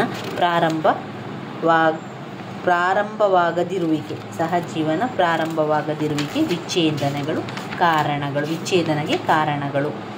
ಇನ್ನು ಬರುವಂತಹ ಘಟಕ 8, ವೇಶ್ಯಾವೃತ್ತಿಯಲ್ಲಿ ಯಾವ ಪ್ರಶ್ನೆ ಬಂದಿದೆ? 10 ಅಂಕಕ್ಕೆ ಮತ್ತು 15 ಅಂಕಕ್ಕೆ ಕೇಳಿದ್ದಾರೆ. ವೇಶ್ಯಾವೃತ್ತಿಯ ವಿಧಗಳು ಮತ್ತು ಕಾರಣಗಳು. ವಿಧಗಳೇನು? ಬೇರೆ ಬೇರೆ ರೀತಿಯ ವೇಶ್ಯಾವೃತ್ತಿಗಳಿದೆ ನೋಡಿ. ಸಾರ್ವಜನಿಕ ವೇಶ್ಯಾವೃತ್ತಿ, ಖಾಸಗಿ ವೇಶ್ಯರು, ಸ್ಟಾಲ್ water girls, street walkers, sing song girls. Magnus Hirschfeld China ವೇಶ್ಯರನ್ನು ಅಧ್ಯಯನ ಮಾಡ್ತಾ ಬೇರೆ ಬೇರೆ ರೀತಿಯ ವೇಶ್ಯರಿದ್ದಾರೆ ಅಂತ ಹೇಳಿದ್ದಾರೆ. ಸ್ಟ್ರೀಟಿನ ವೇಶ್ಯರು, ಆಮೇಲೆ ಖಾಸಗಿ ವೇಶ್ಯರು, ಸಾರ್ವಜನಿಕ ವೇಶ್ಯರು, ರಸ್ತೆಯ ಬದಿಯ ವೇಶ್ಯರು, ಬಡ ವೇಶ್ಯರು, ಶ್ರೀಮಂತ ವೇಶ್ಯರು. ಈ ರೀತಿಯಾಗಿ ವೇಶ್ಯೆಯಲ್ಲಿ ನಾವು ಎಷ್ಟು ಬೇರೆ ಬೇರೆ ರೀತಿಯ ವೇಶ್ಯಗಳನ್ನು ಬರಿಬೋದು. ಬೇರೆ ಬೇರೆ ಸಿಳ್ಳೆ ಹೊಡೆಯುವಂಥ ವೇಶ್ಯರ ಬಗೆಗಳು ಅಥವಾ ವಿಧಗಳು. ಇಲ್ಲಿ ಕರೆವೆಣ್ಣುಗಳು ಅಂದರೆ ಕರೆಯುವಂತಹ ಹೆಣ್ಣುಗಳು, ಕರೀತಾರೆ ಅವರನ್ನು ಬನ್ನಿ ಬನ್ನಿ ಅಂತ ಕರೆಯುವಂಥದ್ದು. ಸಿಳ್ಳೆ ಹೊಡೆದು ಕರೆಯುವಂತಹ ಗಿರಾಕಿಗಳು. ದಾರಿಯಲ್ಲಿ ಅಲೆದಾಡುವಂತಹ ವೇಶ್ಯರು, ಸಿಳ್ಳೆ ಹೊಡೆದು ಕರೆಯುವ ವೇಶ್ಯರು, ವೇಶ್ಯಾಗೃಹದಲ್ಲಿರುವಂಥ ವೇಶ್ಯರು, ನೃತ್ಯ ಮಾಡಿ ಕರೆಯುವಂಥ ವೇಶ್ಯರು, ಶಿಬಿರವನ್ನು ಅನುಸರಿಸುವಂಥ ವೇಶ್ಯರು. ಇನ್ನು ಚಿಕ್ಕ ಪ್ರಾಯದ ಬಾಲ ವೇಶ್ಯರು, ಪುರುಷ ವೇಶ್ಯೆಯರು. ಈ ರೀತಿಯಾಗಿ ವೇಶ್ಯರಲ್ಲಿ ಬೇರೆ ಬೇರೆ ವಿಧಗಳಿದ್ದಾರೆ. ನೀವು ಅದನ್ನು ಬೇರೆ ಬೇರೆಯಲ್ಲಿ ಬರಿತಾ ಹೋಗ್ಬೋದು. ವೇಶ್ಯರ ವಿಧಗಳಲ್ಲಿ ಒಂದು ಸಾರ್ವಜನಿಕ ವೇಶ್ಯೆಯರು, ಖಾಸಗಿ ವೇಶ್ಯೆಯರು, ಆಮೇಲೆ ಸ್ಟ್ರೀಟ್ ವೇಶ್ಯೆಯರು, ಸಾಲ್ಟ್ ವಾಟರ್ ಗರ್ಲ್ಸ್, ಕರೆಯುವ ಹೆಣ್ಣುಗಳು, ಕರೆವೆಣ್ಣುಗಳು ಅಂದರೆ ಕಾಲ್ ಗರ್ಲ್ಸ್ ಅಂತ, ಶಿಲ್ಲೆ ಹೊಡೆದು ಕರೆಯುವಂಥ ವೇಶ್ಯೆಯರು, ಬಾಲವೇಶ್ಯೆಯರು, ತಿರುಗಾಡುವ ವೇಶ್ಯೆಯರು, ರಸ್ತೆಯ ವೇಶ್ಯೆಯರು, ಶಿಬಿರವನ್ನು ಮಾಡುವಂಥ ವೇಶ್ಯೆಯರು, ವೇಶ್ಯ ಗೃಹದಲ್ಲಿರುವಂಥ ವೇಶ್ಯೆಯರು, ನೃತ್ಯ ಮಾಡಿ ಕರೆಯುವಂಥ ವೇಶ್ಯೆಯರು, ಮತ್ತು ಪುರುಷ ವೇಶ್ಯೆಯರಿರ್ತಾರೆ, ಗಿಮಿಕ್ ಮಾಡುವಂಥವರು, ಗಿಮಿಕ್ ಮಾಡಿ ಕರೆಯುವಂಥ ವೇಶ್ಯೆಯರು, ಪುರುಷರ ವೇಶ್ಯೆಯರಿರ್ತಾರೆ. ಈ ವೇಶ್ಯಾವೃತ್ತಿ ಮಾಡಲಿಕ್ಕೆ ಕಾರಣಗಳೇನು? ವೇಶ್ಯಾವೃತ್ತಿಯ ಕಾರಣಗಳು ಬೇರೆ ಬೇರೆ ಕಾರಣಗಳಿರ್ತದೆ. ಅವರು ಮೊದಲನೆಯದಾಗಿ ವೇಶ್ಯಾವೃತ್ತಿಗೆ ಹೋಗಲಿಕ್ಕೆ ಮೊದಲನೆಯ ಕಾರಣ ಅವರ ಕುಟುಂಬ ಸರಿ ಇಲ್ಲದಿರುವಿಕೆ, ಉದ್ಯೋಗ ಇಲ್ಲದಿರುವಿಕೆ, ವಿದ್ಯಾಭ್ಯಾಸ ಇಲ್ಲದಿರುವಿಕೆ, ಬಡತನ. ಎಲ್ಲದಕ್ಕಿಂತ ಮುಖ್ಯವಾಗಿರುವಂಥದ್ದು ಬಡತನ. ವೇಶ್ಯಾವೃತ್ತಿಯ ಕಾರಣಗಳು ಒಂದು, ನಾವೀಗ ಜನರಲ್ ಆಗಿ ಹೇಳ್ತಾ ಇರುವಂಥದ್ದು ಬಡತನ, ಅವರಿಗೆ ಉದ್ಯೋಗ ಇಲ್ಲದಿರುವಂಥದ್ದು, ಕುಟುಂಬ ಸರಿ ಇಲ್ಲದಿರುವಿಕೆ, ಕುಟುಂಬದಲ್ಲಿ ಕಲಹ ಇರುವಂಥದ್ದು, ಇನ್ನು ಸಾಹಸ ದೋಷ, ಫ್ರೆಂಡ್ಸ್ ಸರಿ ಇಲ್ಲದಿರುವಿಕೆ, ಗೆಳತಿಯರ ದೋಷದಿಂದಾಗಿ, ಅಕ್ಕಪಕ್ಕ ಮನೆಯವರ ದೋಷ, ಅಕ್ಕಪಕ್ಕ ನೆರೆಕರೆಯವರು ಸರಿ ಇಲ್ಲದಿರುವಿಕೆ, ಇದೆಲ್ಲ ಕೂಡ ವೇಶ್ಯಾವೃತ್ತಿಯನ್ನು ಮಾಡಲಿಕ್ಕೆ ಕಾರಣ ಆಗಿರ್ತದೆ. ಯಾವುದೆಲ್ಲ ಕೊಟ್ಟಿದ್ದಾರೆ ಅಂತ ನೋಡುವ. 15 ಅಂಕಕ್ಕೆ ಕೇಳಿದ್ದಾರೆ. ವೇಶ್ಯಾವೃತ್ತಿಯ ವಿಧಗಳು ಕೂಡ 15 ಅಂಕಕ್ಕೆ, ವೇಶ್ಯಾವೃತ್ತಿಯ ಕಾರಣಗಳು ಕೂಡ 15 ಅಂಕಕ್ಕೆ ಕೇಳಿದ್ದಾರೆ. ವೇಶ್ಯಾವೃತ್ತಿಯ ವಿಧಗಳು ಬಗೆಗಳು ಬೇರೆ ಬೇರೆ ವೇಶ್ಯಾವೃತ್ತಿಗಳನ್ನು ನಾವೀಗಾಗಲೇ ತಿಳ್ಕೊಂಡೆವು. ಸಾರ್ವಜನಿಕ ವೇಶ್ಯೆಯರು, ಸಿಳ್ಳೆ ಹೊಡೆಯುವ ವೇಶ್ಯೆಯರು, ಆಮೇಲೆ ವೇಶ್ಯಗೃಹದಲ್ಲಿ ವೇಶ್ಯೆಯರು, ರಸ್ತೆಯ ವೇಶ್ಯೆಯರು, ಆಮೇಲೆ ಬಾಲವೇಶ್ಯೆಯರು, ನೃತ್ಯ ಮಾಡುವ ವೇಶ್ಯೆಯರು, ತಿರುಗುವ ವೇಶ್ಯೆಯರು, ರಸ್ತೆಗಳಲ್ಲಿ ತಿರುಗುವ ವೇಶ್ಯೆಯರು, ಸಿಳ್ಳೆ ಹೊಡೆದು ಕರೆಯುವ ವೇಶ್ಯೆಯರು, ನೃತ್ಯ ಮಾಡಿ ಕರೆಯುವ ವೇಶ್ಯೆಯರು, ಗೃಹದಲ್ಲಿರುವಂಥ ವೇಶ್ಯೆಯರು, ಆಮೇಲೆ ಕಾಲ್ ಗರ್ಲ್ಸ್ಗಳು, ಕರೆವೆಣ್ಣುಗಳು, ಈ ರೀತಿ ಒಂದು 10 ವೇಶ್ಯರ ಬರೆಯಿರಿ. ಇನ್ನು ಶ್ರೀಮಂತ ವೇಶ್ಯರು, ಬಡ ವೇಶ್ಯರು, ಈ ರೀತಿಯಾಗಿ. ವೇಶ್ಯಾವೃತ್ತಿ ಆಗಲಿಕ್ಕೆ ಕಾರಣ ಏನು ಅಂತ ಹೇಳಿದರೆ, ಒಂದು ಆರ್ಥಿಕ ಕಾರಣ. ಮೊದಲನೆಯದಾಗಿ ಆರ್ಥಿಕ ಕಾರಣ. ಬಡವರಾಗಿರ್ತಾರೆ, ಉದ್ಯೋಗ ಇಲ್ಲದಿರುವುದು, ಉದ್ಯೋಗದ ಶೋಷಣೆಯಾಗಿರುವಂಥದ್ದು. ಆರ್ಥಿಕ ಕಾರಣಗಳಲ್ಲಿ ಬಡತನ, ಅರೆ ಉದ್ಯೋಗ, ಉದ್ಯೋಗದ ಶೋಷಣೆ. ಇನ್ನು ಸಾಮಾಜಿಕ ಕಾರಣಗಳಲ್ಲಿ ಬರ್ತದೆ. ಸಾಮಾಜಿಕ ಕಾರಣಗಳಲ್ಲಿ ಮತ್ತೊಂದು ಪಾಯಿಂಟ್, ಕೌಟುಂಬಿಕ ಪರಿಸ್ಥಿತಿಗಳು, ಪ್ರೀತಿಯಿಂದ ವಂಚಿತನಾಗುವಂಥದ್ದು, ಪ್ರೀತಿಸಿದಂತಹ ವ್ಯಕ್ತಿಯೇ ವೇಶ್ಯಾಗೃಹಕ್ಕೆ ತಳ್ಳುವಂಥದ್ದು, ನೆರೆಹೊರೆಯವರ ಪ್ರಭಾವ, ಕರುಣಾಮಯಿಗಳಂತೆ ಕಾಣುವಂತಹ ದಂಪತಿಗಳು, ಅಕ್ಕಪಕ್ಕದ ಜನರು, ಅಸಮಾನ ಲಿಂಗ ಅನುಪಾತ, ಮನಃಶಾಸ್ತ್ರೀಯ ಕಾರಣಗಳು. ಅಂದರೆ ಮಾನಸಿಕವಾಗಿ ತೊಂದರೆ ಇದ್ದರೆ ಅವರು ಸೀದಾ ವೇಶ್ಯಾಗೃಹಕ್ಕೆ ಹೋಗ್ತಾರೆ. ಮಾನಶಾಸ್ತ್ರೀಯ ಕಾರಣಗಳು, ಜೈವಿಕ ಅಂಶಗಳು, ಸಾಂಪ್ರದಾಯಿಕ ಧಾರ್ಮಿಕ ಸಂಪ್ರದಾಯ ಅಂಶಗಳು. ಅಂದರೆ ಸಂಪ್ರದಾಯ ಅಂತ ಅಂದರೆ ಮೊದಲೆಲ್ಲ ದೇವದಾಸಿ ಪದ್ಧತಿ ಅಂತ ಇತ್ತು. ದೇವರಿಗೆ ಮದುವೆ ಮಾಡಿ ದೇವರಿಗೆ ಬಿಡುವಂಥದ್ದು ಅಂತ. ಅದರಲ್ಲಿ ಅದೇ ರೀತಿ ಆಗ್ತಾ ಇತ್ತು ಅಂತ. ಸಾಂಪ್ರದಾಯಿಕ ಅಂಶಗಳು, ಇವಿಷ್ಟು ಕಾರಣಗಳು. ಅದರಿಂದ ದುಷ್ಪರಿಣಾಮ ಏನಾಗ್ತದೆ? ನೈತಿಕತೆ ಪತನ ಆಗ್ತದೆ, ಒಂದು ದುರ್ಗುಣ ಉಂಟಾಗ್ತದೆ, ಆರೋಗ್ಯ ಸಮಸ್ಯೆ ಉಂಟಾಗ್ತದೆ, ಮಹಿಳೆಯರ ಸ್ಥಾನಮಾನ ಅವನತಿಗೆ ಹೋಗ್ತದೆ. ಇದೆಲ್ಲ ಅದರ ಪರಿಣಾಮ. ಕಾರಣಗಳು: ಆರ್ಥಿಕ ಕಾರಣ, ಸಾಮಾಜಿಕ ಕಾರಣ, ಮಾನಸಿಕ ಕಾರಣ, ಲಿಂಗ ಅಸಮಾನತೆ, ಮನಃಶಾಸ್ತ್ರೀಯ ಕಾರಣ, ಜೈವಿಕ ಕಾರಣ, ಸಾಂಪ್ರದಾಯಿಕ ಅಂಶಗಳು. ಆರ್ಥಿಕ ಕಾರಣಗಳಲ್ಲಿ ಬಡತನ, ಅರೆ ಉದ್ಯೋಗ, ಉದ್ಯೋಗದ ಶೋಷಣೆ. ಸಾಮಾಜಿಕ ಕಾರಣಗಳಲ್ಲಿ ಕೌಟುಂಬಿಕ ಪರಿಸ್ಥಿತಿಗಳು, ಪ್ರೀತಿಯಿಂದ ವಂಚಿತನಾಗುವುದು, ನೆರೆಹೊರೆಯವರ ಪ್ರಭಾವ, ಕರುಣಾಮಯಂತೆ ಕಾಣುವಂತಹ ಅಕ್ಕಪಕ್ಕದವರು, ದಂಪತಿಗಳು, ನಗರ ಪ್ರದೇಶಗಳು. ಇದೆಲ್ಲ ಕೂಡ ಇದರಲ್ಲಿ ಕಾರಣ ಆಗ್ತದೆ. ವಿಧಗಳನ್ನು ನಾವು ಕಲಿತುಕೊಂಡೆವು. ನೃತ್ಯ ಮಾಡಿ ಕರೆಯುವ ವೇಶ್ಯೆಯರು, ಸಾರ್ವಜನಿಕ ವೇಶ್ಯೆಯರು, ಖಾಸಗಿ ವೇಶ್ಯೆಯರು, ಸ್ಟ್ರೀಟ್ ವೇಶ್ಯೆಯರು, ಕರೆಯುವ ಹೆಣ್ಣುಗಳು, ಶಿಲ್ಲೆ ಹೊಡೆದು ಕರೆಯುವವರು, ದಾರಿಯಲ್ಲಿ ಅಲೆದಾಡುವವರು, ವೇಶ್ಯಾಗೃಹದಲ್ಲಿರುವ ವೇಶ್ಯೆಯರು, ಶಿಬಿರದ ವೇಶ್ಯೆಯರು, ನೃತ್ಯ ಮಾಡಿ ಕರೆಯುವಂಥ ವೇಶ್ಯೆಯರು, ಬಾಲವೇಶ್ಯೆಯರು, ಪುರುಷರ ವೇಶ್ಯೆಯರು, ಗಿಮಿಕ್ ಮಾಡುವ ವೇಶ್ಯೆಯರು, ಪುರುಷ ವೇಶ್ಯೆಯರು, ಗಿಮಿಕ್ ಮಾಡುವಂತಹ ವೇಶ್ಯೆಯರು. ವೇಶ್ಯಾವೃತ್ತಿಗೆ ಕಾರಣಗಳು: ಆರ್ಥಿಕ ಕಾರಣ, ಸಾಮಾಜಿಕ ಕಾರಣ, ಮಾನಸಿಕ ಕಾರಣ, ಅಸಮಾನ ಲಿಂಗಾನುಪಾತ, ಜೈವಿಕ ಕಾರಣ, ಸಾಂಪ್ರದಾಯಿಕ ಕಾರಣಗಳು. ದುಷ್ಪರಿಣಾಮ ಅಂದರೆ ಅವರು ಅನಾರೋಗ್ಯ ಸಮಸ್ಯೆ ಉಂಟಾಗ್ತದೆ, ದುರ್ಗುಣ ಉಂಟಾಗ್ತದೆ, ನೈತಿಕತೆ ಪತನ ಆಗ್ತದೆ, ಸಮಾಜದಲ್ಲಿ ತಲೆ ಎತ್ತಿ ತಿರುಗಲಿಕ್ಕೆ ಆಗುವುದಿಲ್ಲ. ಸ್ತ್ರೀಯರ ಸ್ಥಾನಮಾನ ಕೆಳಗೆ ಹೋಗ್ತದೆ, ಮಹಿಳೆಯರ ಸ್ಥಾನಮಾನ ಅವನತಿಗೆ ಹೋಗ್ತದೆ. ಇವಿಷ್ಟು ಕಾರಣ ಅದರಲ್ಲಿ ಬರ್ತದೆ.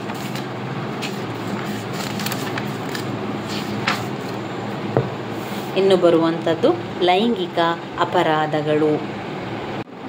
ಇನ್ನು ಬರುವಂತಹ ಘಟಕ 9 ಲೈಂಗಿಕ ಅಪರಾಧಗಳು. ಲೈಂಗಿಕ ಅಪರಾಧಗಳಲ್ಲಿ ಯಾವ ಪ್ರಶ್ನೆಗಳು ಬಂದಿದೆ ಅಂತ ನೋಡ್ತಾ ಹೋಗುವ.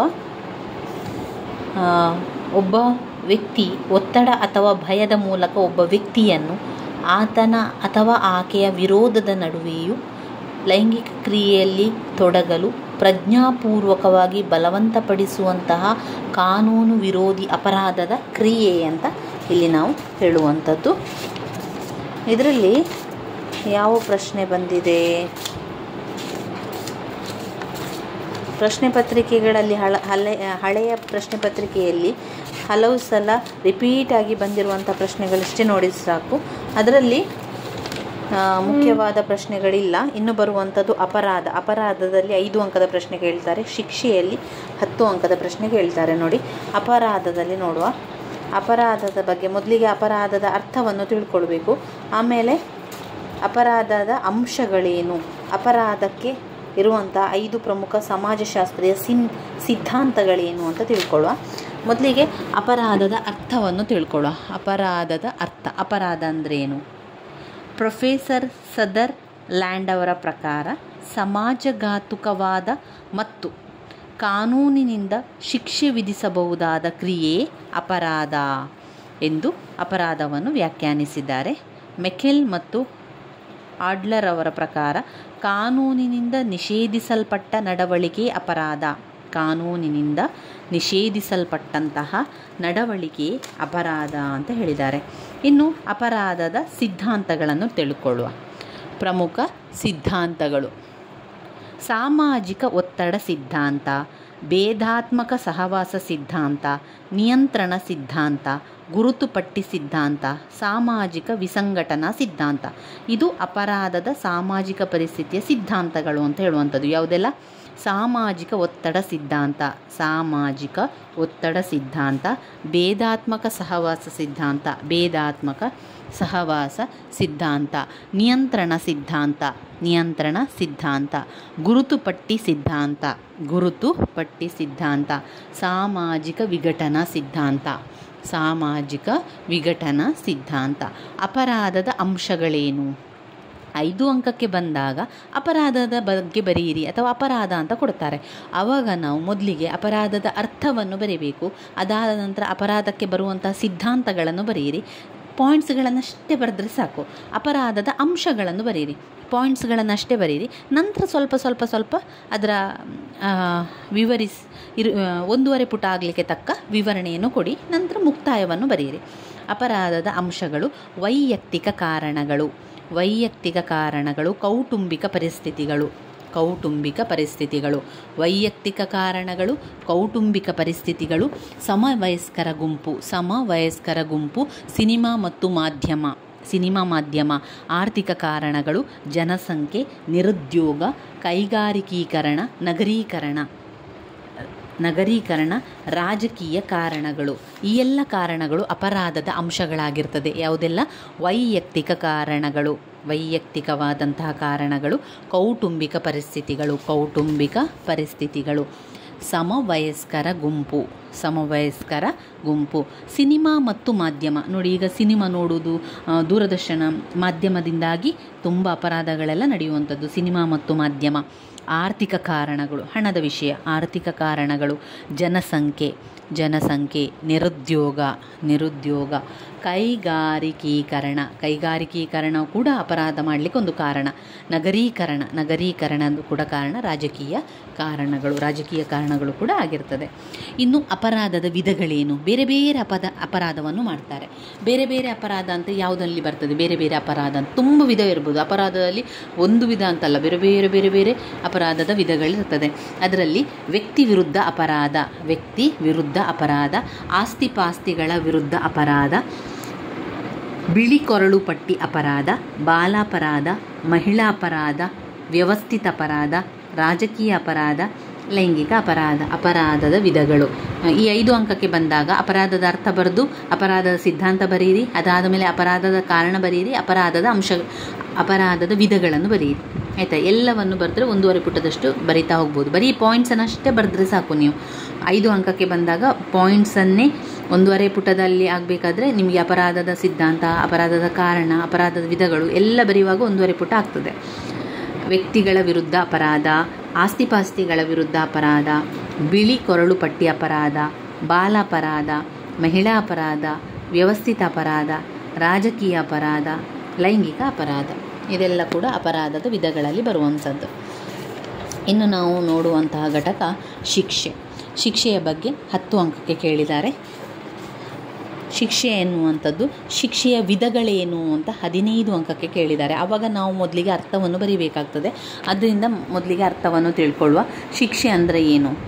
ಶಿಕ್ಷೆ ನೀಡುವಂಥದ್ದು, ಶಿಕ್ಷೆ ಅಂದರೆ ತಪ್ಪು ಮಾಡಿದ್ದಕ್ಕೆ ಒಂದು ಏನು ಹೇಳುವಂಥದ್ದು, ಕ್ರಮವನ್ನು ವಿಧಿಸುವಂಥದ್ದು, ದಂಡ ವಿಧಿಸುವಂಥದ್ದು. ನಾವು ಶಿಕ್ಷೆ ಅಂತ ಹೇಳಿದ ಕೂಡ ಶಿಕ್ಷೆ ಕೊಡುವಂಥದ್ದು, ಅವನಿಗೆ ಶಿಕ್ಷೆ ಕೊಡುವಂಥದ್ದು ಅಂದರೆ ಅವನು ಮಾಡಿದಂತಹ ತಪ್ಪಿನ ಅರಿವಾಗಲಿಕ್ಕೆ ಒಂದು ದಂಡನೆಯನ್ನು ಮಾಡುವಂಥದ್ದು. ಶಿಕ್ಷೆ ಅಂದರೆ ದಂಡನೆ.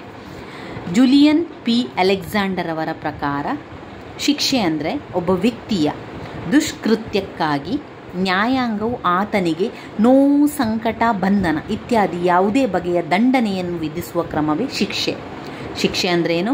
ವ್ಯಾಖ್ಯೆ, ಅರ್ಥವನ್ನು ಬರೆಯಿರಿ ಸ್ವಲ್ಪ, ಅದಾದ ನಂತರ ವ್ಯಾಖ್ಯೆಯನ್ನು ಬರೆಯಿರಿ. ಸಮಾಜಶಾಸ್ತ್ರಜ್ಞರ ಪ್ರಕಾರ ಜೂಲಿಯನ್ ಪಿ ಅಲೆಕ್ಸಾಂಡರ್ ಅಂತ ನೆನಪಿದ್ರೆ ಬರೆಯಿರಿ, ಇಲ್ಲಾಂತಂದರೆ ಸಮಾಜಶಾಸ್ತ್ರಜ್ಞರ ಪ್ರಕಾರ ಶಿಕ್ಷೆ ಅಂದರೆ ಒಬ್ಬ ವ್ಯಕ್ತಿಯ ದುಷ್ಕೃತ್ಯಕ್ಕಾಗಿ ನ್ಯಾಯಾಂಗವು ಆತನಿಗೆ ನೋವು, ಸಂಕಟ ಹಾಗೂ ಬಂಧನ ಇತ್ಯಾದಿ ಯಾವುದೇ ಬಗೆಯ ದಂಡನೆಯನ್ನು ವಿಧಿಸುವ ಕ್ರಮವೇ ಶಿಕ್ಷೆ ಅಂತ ಹೇಳುವಂಥದ್ದು. ಶಿಕ್ಷೆಯ ವಿಧಗಳೇನು? ಶಿಕ್ಷೆಯ ವಿಧಗಳಲ್ಲಿ 15 ಅಂಕಕ್ಕೆ ಕೇಳ್ತಾರೆ. ಒಂದು, ದಳಿಸುವುದು ಅಥವಾ ಚಡಿಯೇಟನ್ನು ಕೊಡುವಂಥದ್ದು. ದಳಿಸುವಂಥದ್ದು ಇಲ್ಲಾಂತಂದರೆ ಚಡಿಯೇಟನ್ನು ಕೊಡುವಂಥದ್ದು. ದಳಿಸುವುದು ಅಥವಾ ಚಡಿಯೇಟು. ಅಂಗ ಛೇದಿಸುವುದು ಅಂದರೆ ಕೈ ಕಾಲು ಯಾವುದಾದ್ರೂ ಒಂದನ್ನು ಕತ್ತರಿಸುವಂಥದ್ದು, ಅದಕ್ಕೆ ನಾವೇನು ಹೇಳ್ತೇವೆ? ಅಂಗ ಛೇದಿಸುವುದು. ದಳಿಸುವುದು ಅಥವಾ ಚಡಿಯೇಟು, ಅಂಗವನ್ನು ಛೇದಿಸುವುದು.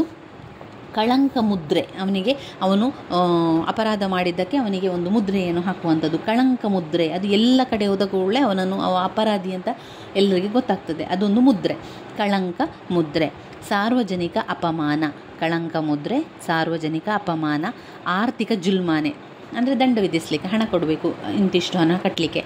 ಒಂದೊಂದು ಅಪರಾಧಕ್ಕೂ ಕೂಡ 10,000, 5,000 ಈ ರೀತಿಯ ದಂಡ ಇರ್ತದೆ, ಅದು ಆರ್ಥಿಕ ಜುಲ್ಮಾನೆ. ಕಳಂಕ ಮುದ್ರೆ, ಸಾರ್ವಜನಿಕ ಅಪಮಾನ, ಆರ್ಥಿಕ ಜುಲ್ಮಾನೆ. ಅಪರಾಧಿಗಳ ಗಡಿಪಾರು ಮಾಡುವುದು, ಅಪರಾಧ ಮಾಡಿದವರನ್ನು ಅಪರಾಧಿಗಳ ಗಡಿಪಾರು. ಬಂದೀಖಾನೆಗೆ ಹಾಕುವುದು ಅಂದರೆ ಜೈಲಿಗೆ, ಬಂದೀಖಾನೆ. ಮರಣದಂಡನೆ, ಕೊರಳಿಗೆ ಬಳ್ಳಿ ಹಾಕಿ ಮರಣದಂಡನೆಯನ್ನು ಕೊಡುವಂಥದ್ದು. ಇದು ಶಿಕ್ಷೆಯ ವಿಧಗಳು. 15 ಅಂಕಕ್ಕೆ ಕೇಳ್ತಾರೆ. ಶಿಕ್ಷೆಯ ವಿಧಗಳು: ದಳಿಸುವುದು ಅಥವಾ ಚಡಿಯೇಟು. 2, ಅಂಗಭೇದಿಸುವುದು. 3, ಕಳಂಕ ಮುದ್ರೆ. 4, ಸಾರ್ವಜನಿಕ ಅಪಮಾನ. 5, ಆರ್ಥಿಕ ಜುಲ್ಮಾನೆಗಳು. 6, ಅಪರಾಧಿಗಳ ಗಡಿಪಾರು. 7, ಬಂದೀಖಾನೆ. 8, ಮರಣದಂಡನೆ. ಅದು ಶಿಕ್ಷೆಯ ವಿಧಗಳಾಯಿತು. 15 ಅಂಕಕ್ಕೆ ಕೇಳ್ತಾರೆ. ಮುಖ್ಯವಾಗಿರುವಂತಹ ಪ್ರಶ್ನೆ, ಹಲವು ಪ್ರಶ್ನೆ ಪತ್ರಿಕೆಯಲ್ಲಿ ರಿಪೀಟ್ ಆಗಿ ಕೇಳಿರುವಂತಹ ಪ್ರಶ್ನೆಯಾಗಿದೆ ಇದು. ಇನ್ನು ಬರುವಂತಹ ಘಟಕ ಬಾಲಾಪರಾಧ ಅಂದರೆ ಏನು? ಮೊದಲಿಗೆ ನಾವು ಅರ್ಥವನ್ನು ತಿಳ್ಕೊಳ್ಬೇಕು. ಯಾವುದೇ ಒಂದು ಪಾಠ ಇರ್ಬೋದು, ಅದರ ಅರ್ಥ ಏನು ಅಂತ ನಮಗೆ ಗೊತ್ತಾದರೆ ನಂತರ ಅದರ ಪಾಯಿಂಟ್ಸ್ಗಳನ್ನು ನಮಗೂ ಕೂಡ ಬರೀಲಿಕ್ಕೆ ಆಗ್ತದೆ. ಬಾಲಾಪರಾಧ ಅಂದರೆ 14 ವರ್ಷಕ್ಕಿಂತ ಕಡಿಮೆ ವಯಸ್ಸಿನವರು ಅಪರಾಧವನ್ನು ಮಾಡಿದರೆ ಅದಕ್ಕೆ ಬಾಲಾಪರಾಧ ಅಂತ ಹೇಳುವಂಥದ್ದು. ಈಗ ಬಾಲ್ಯ ವಿವಾಹ ಅಂದರೆ 21 ವರ್ಷದಿಂದ ಕಡಿಮೆ ವಯಸ್ಸಿನವರು ಮದುವೆ ಆದರೆ, ಹಾಗೆಯೇ ಹುಡುಗಿಯರಾದರೆ 18 ವರ್ಷಕ್ಕಿಂತ ಕಡಿಮೆ ವಯಸ್ಸಿನವರು ಮದುವೆ ಆದರೆ ಬಾಲ್ಯ ವಿವಾಹ ಅಂತ ಹೇಳುವಂಥದ್ದು. ಅದೇ ರೀತಿ ಬಾಲ ಅಪರಾಧ ಅಂದರೆ 14 ವರ್ಷದ ಕೆಳಗಿನವರೆಲ್ಲ ಮಕ್ಕಳು ಚಿಕ್ಕವರು ಅಂತ ಲೆಕ್ಕ. 14 ವರ್ಷಕ್ಕಿಂತ ಕಡಿಮೆ ವಯಸ್ಸಿನ ಮಕ್ಕಳು ತಪ್ಪು ಮಾಡಿದರೆ, ಅಪರಾಧವನ್ನು ಮಾಡಿದರೆ ಅದಕ್ಕೆ ಬಾಲಾಪರಾಧ ಅಂತ ಹೇಳುವಂಥದ್ದು. ಬಾಲಾಪರಾಧಕ್ಕೆ ಕಾರಣಗಳೇನು? 10 ಅಂಕಕ್ಕೆ ಕೇಳಿರುವಂತಹ ಪ್ರಶ್ನೆ, ಬಾಲಾಪರಾಧಕ್ಕೆ ಕಾರಣಗಳೇನು? ಯಾಕೆ ಬಾಲಾಪರಾಧ, ಮಕ್ಕಳು ಯಾಕೆ ಅಪರಾಧವನ್ನು ಮಾಡ್ತಾರೆ? ಒಂದು ಕುಟುಂಬ ಸರಿ ಇಲ್ಲದಿದ್ದರೆ, ಒಡೆದ ಕುಟುಂಬದಿಂದ ಮಕ್ಕಳೆಂತ ಮಾಡ್ತಾರೆ? ಅಪರಾಧವನ್ನು ಮಾಡ್ತಾರೆ. ಶಾಲೆಗಳ್ಳತನ, ಭಿಕ್ಷಾಟನೆಯಲ್ಲಿ ಕೂಡ ಬಾಲಾಪರಾಧಕ್ಕೆ ಕಾರಣ ಆಗ್ತದೆ. ಇತರೆ ಸಾಮಾನ್ಯ ಕಾರಣಗಳು ಯಾವುದು? ಮಾನಸಿಕ ನ್ಯೂನತೆ, ಚಂಚಲತೆ, ಅಶ್ಲೀಲ ಸಾಹಿತ್ಯದ ಪ್ರಭಾವ, ಇಂಟರ್ನೆಟ್, ಫೋನ್ ಬಳಕೆ, ಹಿಂಸೆ, ಕ್ರೌರ್ಯ ಇರುವಂಥ ಚಲನಚಿತ್ರ, ಕಿಸೆಗಳ್ಳತನ, ಧೂಮಪಾನ, ಪುಂಡಾಟಿಕೆ, ಕೆಟ್ಟ ಸಹವಾಸದ ಮಕ್ಕಳು, ಇದೆಲ್ಲ ಕೂಡ ಬಾಲಾಪರಾಧಕ್ಕೆ ಕಾರಣವಾಗ್ತದೆ. ಇಲ್ಲಿ ನಾವು 4 ಪಾಯಿಂಟ್ ಸಿಗುವಂಥದ್ದು.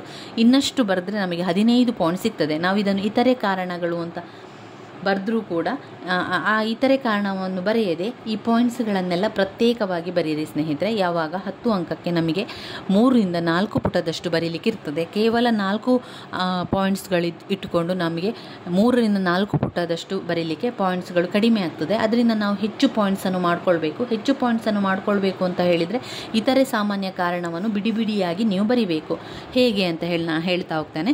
1 ಒಡೆದ ಕುಟುಂಬ, 2 ಶಾಲೆಗಳ್ಳತನ, 3 ಭಿಕ್ಷಾಟನೆ, 4 ಮಾನಸಿಕ ನ್ಯೂನ್ಯತೆ, 5 ಚಂಚಲತೆ, 6 ಅಶ್ಲೀಲ ಸಾಹಿತ್ಯ ಪ್ರಭಾವ, 7 ಇಂಟರ್ನೆಟ್ ಮತ್ತಿತರ ಮಾಧ್ಯಮಗಳು, 8 ಹಿಂಸೆ ಕ್ರೌರ್ಯವಿರುವ ಚಲನಚಿತ್ರ, 9 ಕಿಸೆಗಳ್ಳತನ, 10 ಧೂಮಪಾನ, 11 ಪುಂಡಾಟಿಕೆ,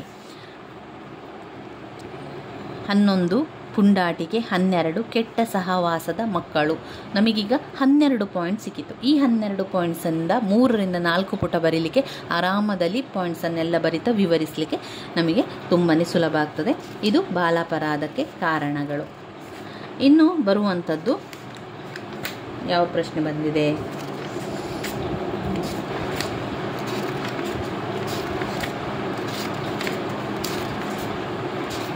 ಇನ್ನು ಬರುವಂಥದ್ದು ಮದ್ಯಪಾನ.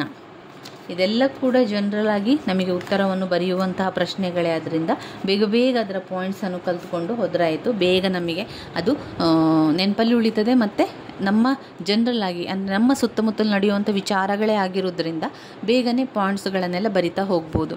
ಕುಡುಕರ ಬಗೆಗಳೇನು? ಕುಡುಕರು, ಮದ್ಯಪಾನವನ್ನು ಮಾಡುವಂಥವರು ಕುಡುಕರ ಬಗೆಗಳು. ಬೇರೆ ಬೇರೆ ಕುಡುಕರಿದ್ದಾರಂತೆ. ಯಾವುದು ಕುಡುಕರಿದ್ದಾರೆ? ಮಿತ ಕುಡುಕರು, ಮಿತವಾಗಿ ಕುಡಿಯುವಂಥವರು. ಹೆಚ್ಚು ಕುಡಿಯುವವರು ಅತಿ ಕುಡುಕರು. ಅತಿ ಕುಡಿದು ರೋಗಾವಸ್ಥೆಯಲ್ಲಿ ಬೀಳುವವರು, ನಿರಂತರವಾಗಿ ಕುಡಿಯುವವರು. ಇದು ಕುಡುಕರ ಬಗೆಗಳು.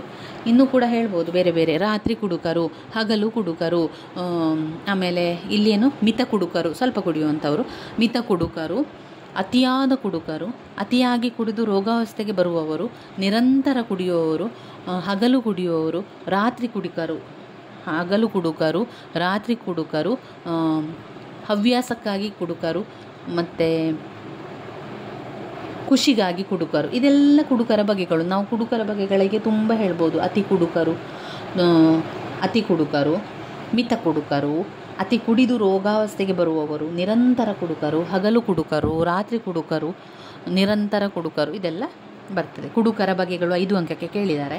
ಇನ್ನು ಕುಡುಕರ ಕಾರಣಗಳೇನು? ಯಾಕೆ ಮದ್ಯಪಾನವನ್ನು ಮಾಡ್ತಾರೆ? ಮದ್ಯಪಾನಕ್ಕೆ ಕಾರಣಗಳೇನು?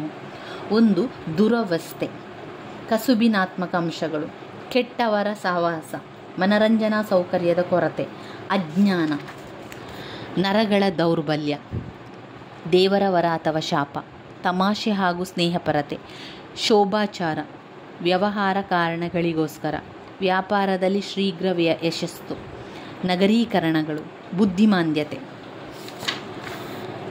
ಅತಿ ಕುಡುಕುತನ ಸಾಮಾಜಿಕ ವಿಘಟನೆಯಾಗಿದೆ. ಇದಕ್ಕೆ ಅನೇಕ ಕಾರಣಗಳಿದೆ.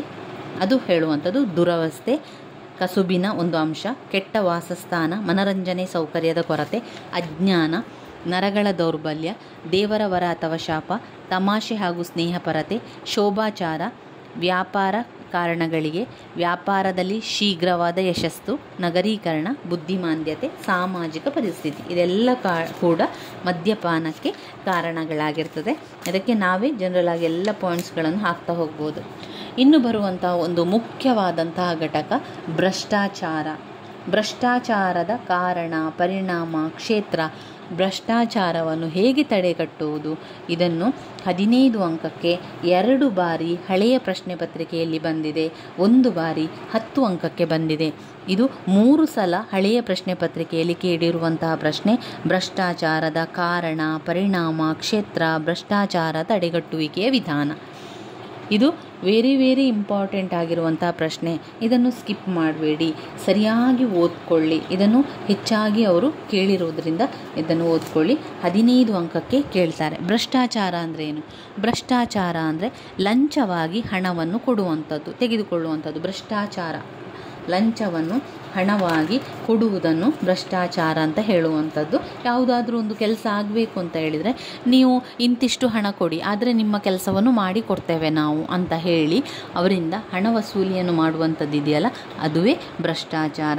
ಭ್ರಷ್ಟಾಚಾರದ ಕಾರಣ, ಪರಿಣಾಮ, ಕ್ಷೇತ್ರಗಳನ್ನು 15 ಅಂಕಕ್ಕೆ ಕೇಳಿದ್ದಾರೆ. ಮೊದಲನೇದಾಗಿ ಭ್ರಷ್ಟಾಚಾರಕ್ಕೆ ಸಾಮಾಜಿಕ ಸಾಂಸ್ಕೃತಿಕ ಕಾರಣಗಳು.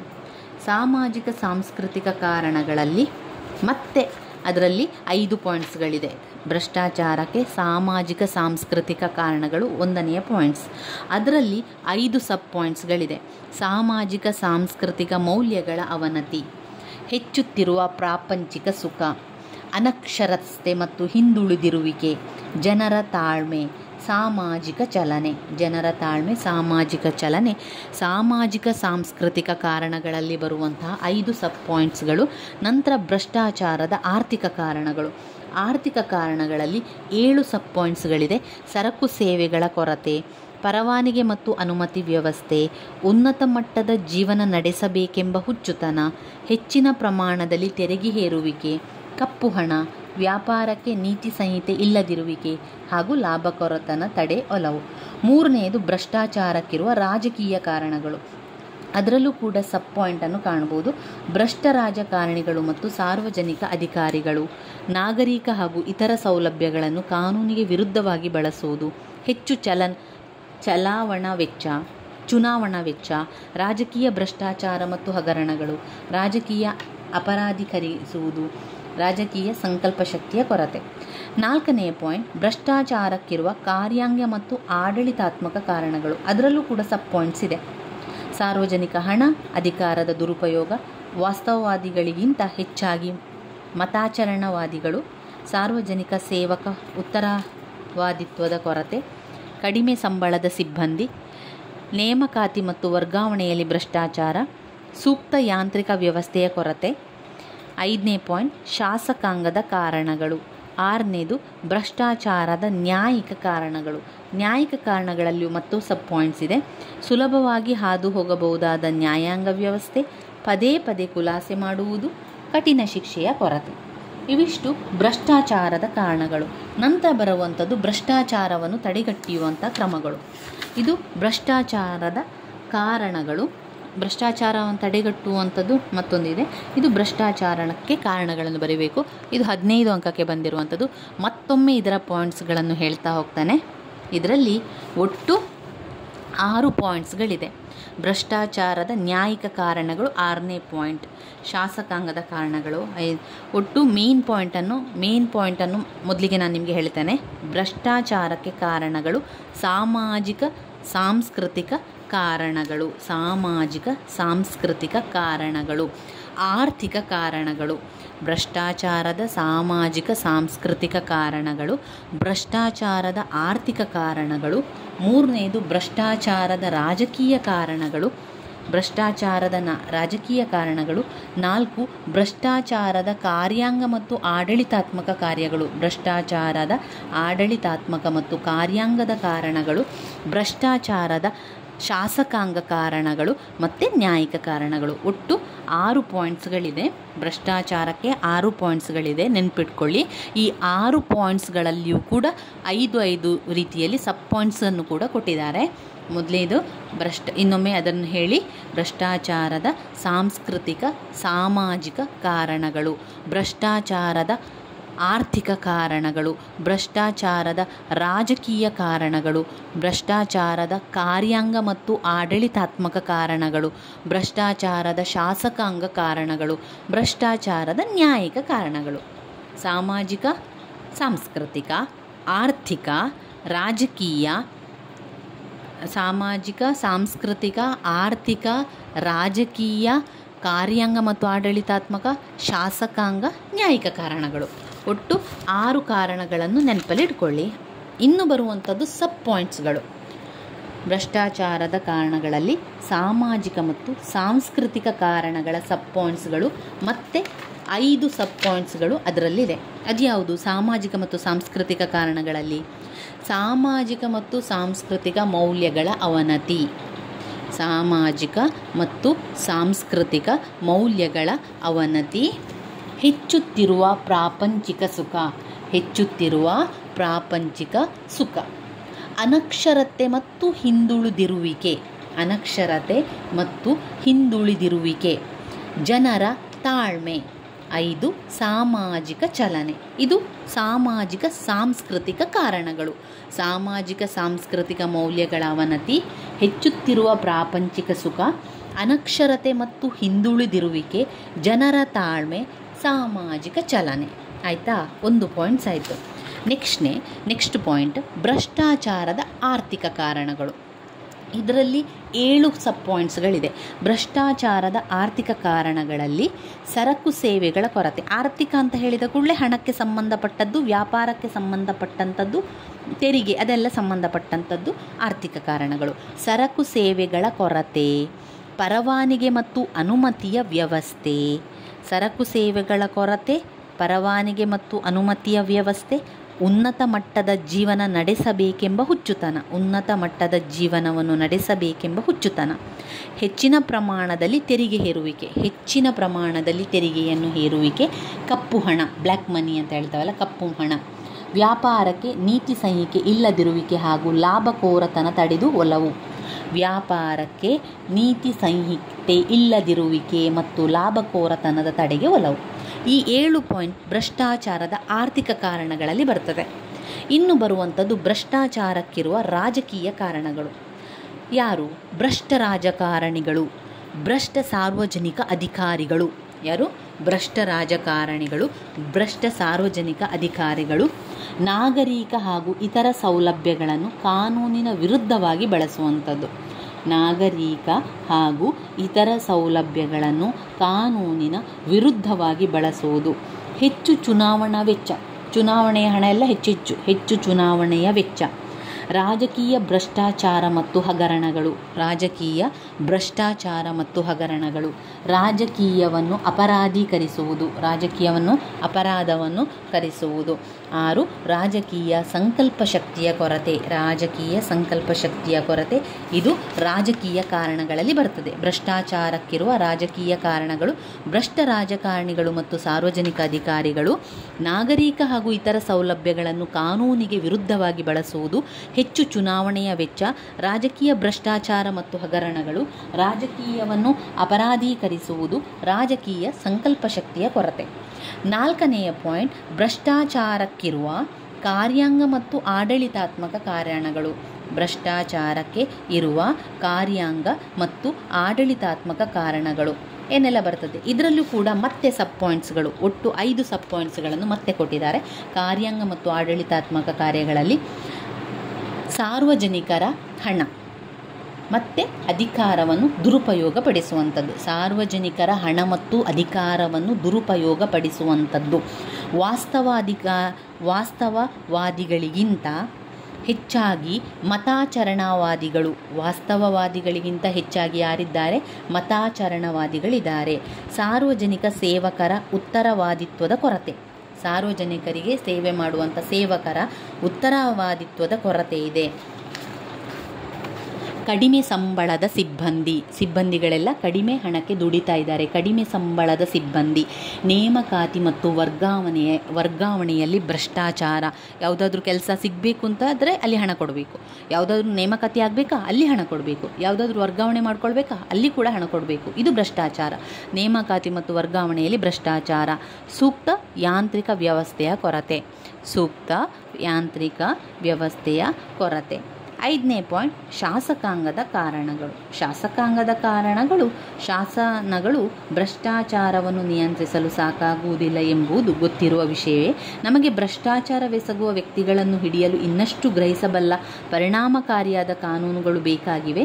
ಇದರೊಂದಿಗೆ ಸಾಧಿಸುವ ಕಾರ್ಯಸಾಧನ ರೀತಿಗಳನ್ನು ನಾವು ಬಲಪಡಿಸಬೇಕಿದೆ ಅಂತ ಹೇಳುವಂಥದ್ದು. 6ನೇ ಪಾಯಿಂಟಲ್ಲಿ ಭ್ರಷ್ಟಾಚಾರದ ನ್ಯಾಯಿಕ ಕಾರಣಗಳು. ಭ್ರಷ್ಟಾಚಾರದ ನ್ಯಾಯಿಕ ಕಾರಣಗಳಲ್ಲಿ ಸುಲಭವಾಗಿ ಹಾದು ಹೋಗಬಹುದಾದ ನ್ಯಾಯಾಂಗ ವ್ಯವಸ್ಥೆ.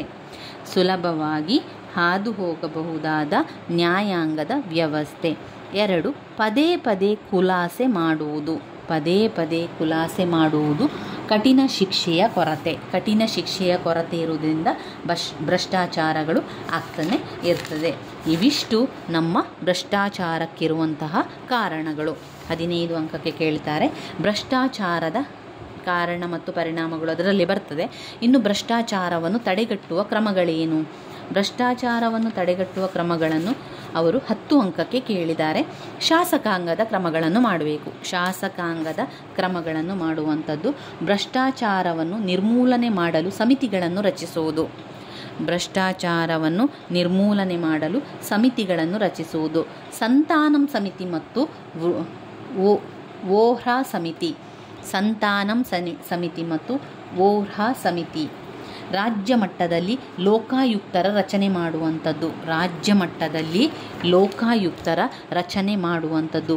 ಲೋಕಪಾಲ್ ಮಸೂದೆಯನ್ನು ಮಾಡುವಂಥದ್ದು. ಇತರೆ ಕ್ರಮಗಳು. ಲೋಕಪಾಲ್ ಮಸೂದೆಯನ್ನು ಮಾಡುವಂಥದ್ದು ಹಾಗೆ ಇತರ ಕ್ರಮಗಳನ್ನು ಮಾಡುವಂಥದ್ದು.